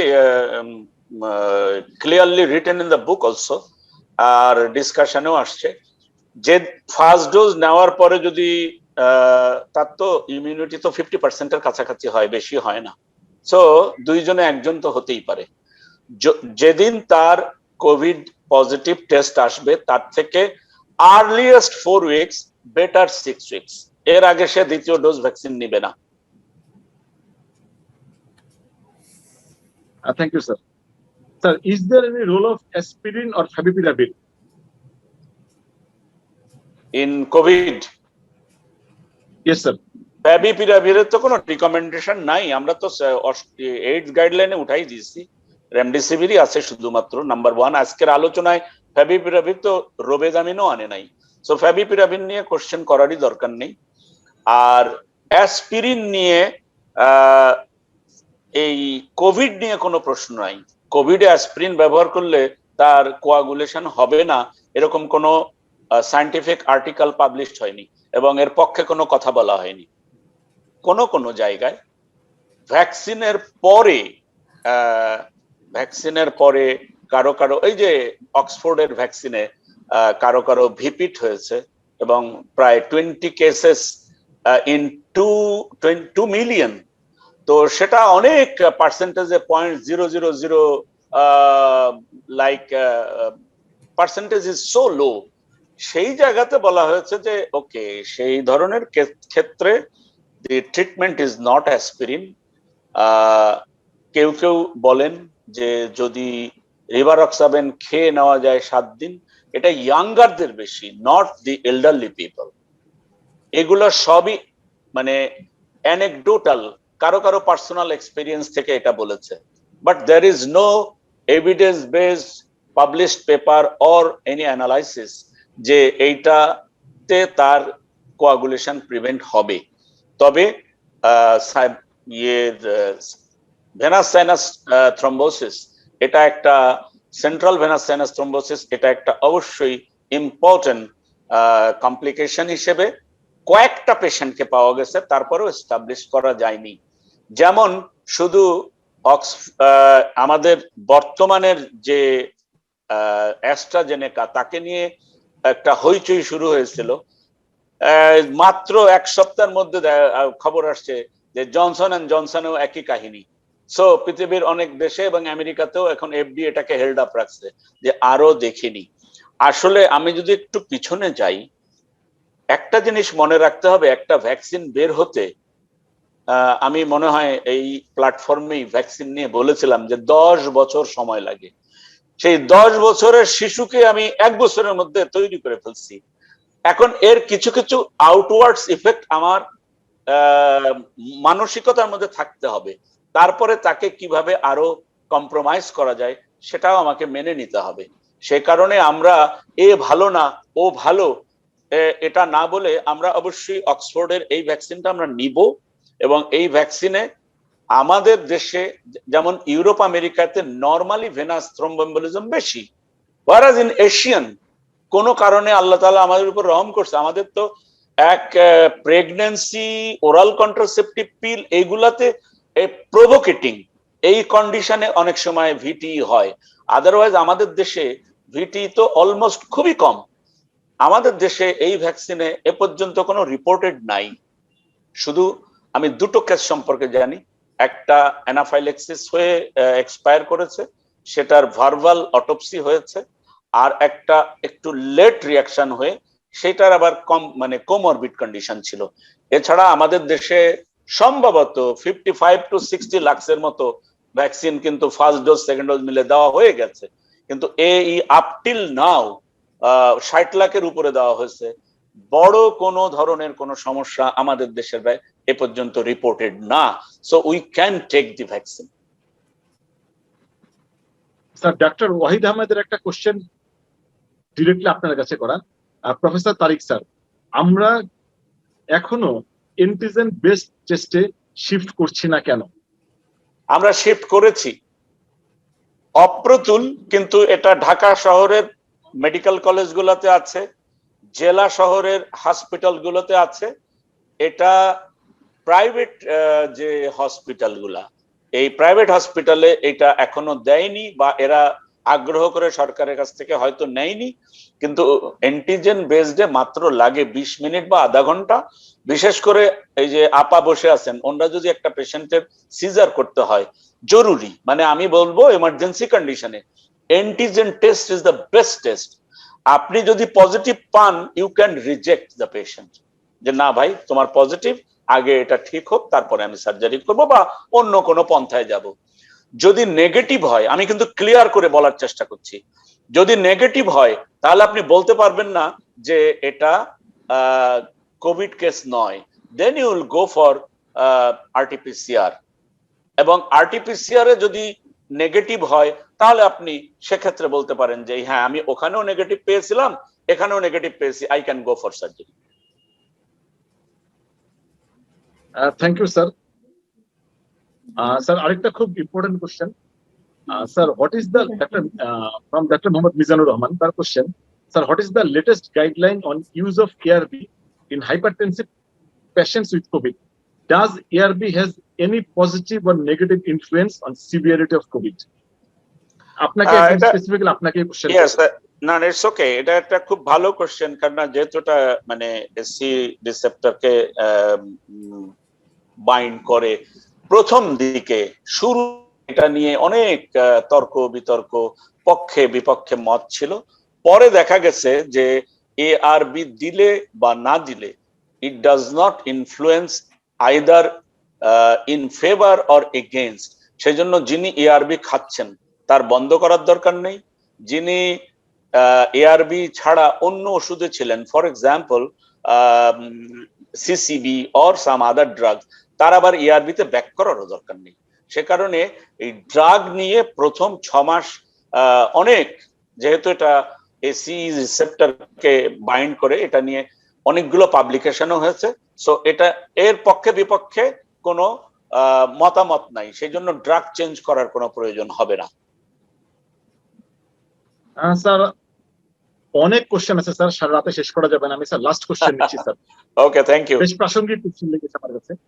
আসসালামু আলাইকুম স্যার, যারা আগে কোভিড পজিটিভ ছিল তারা কি ভ্যাকসিন 1 ডোজ নিলেই হবে? This is a nice question.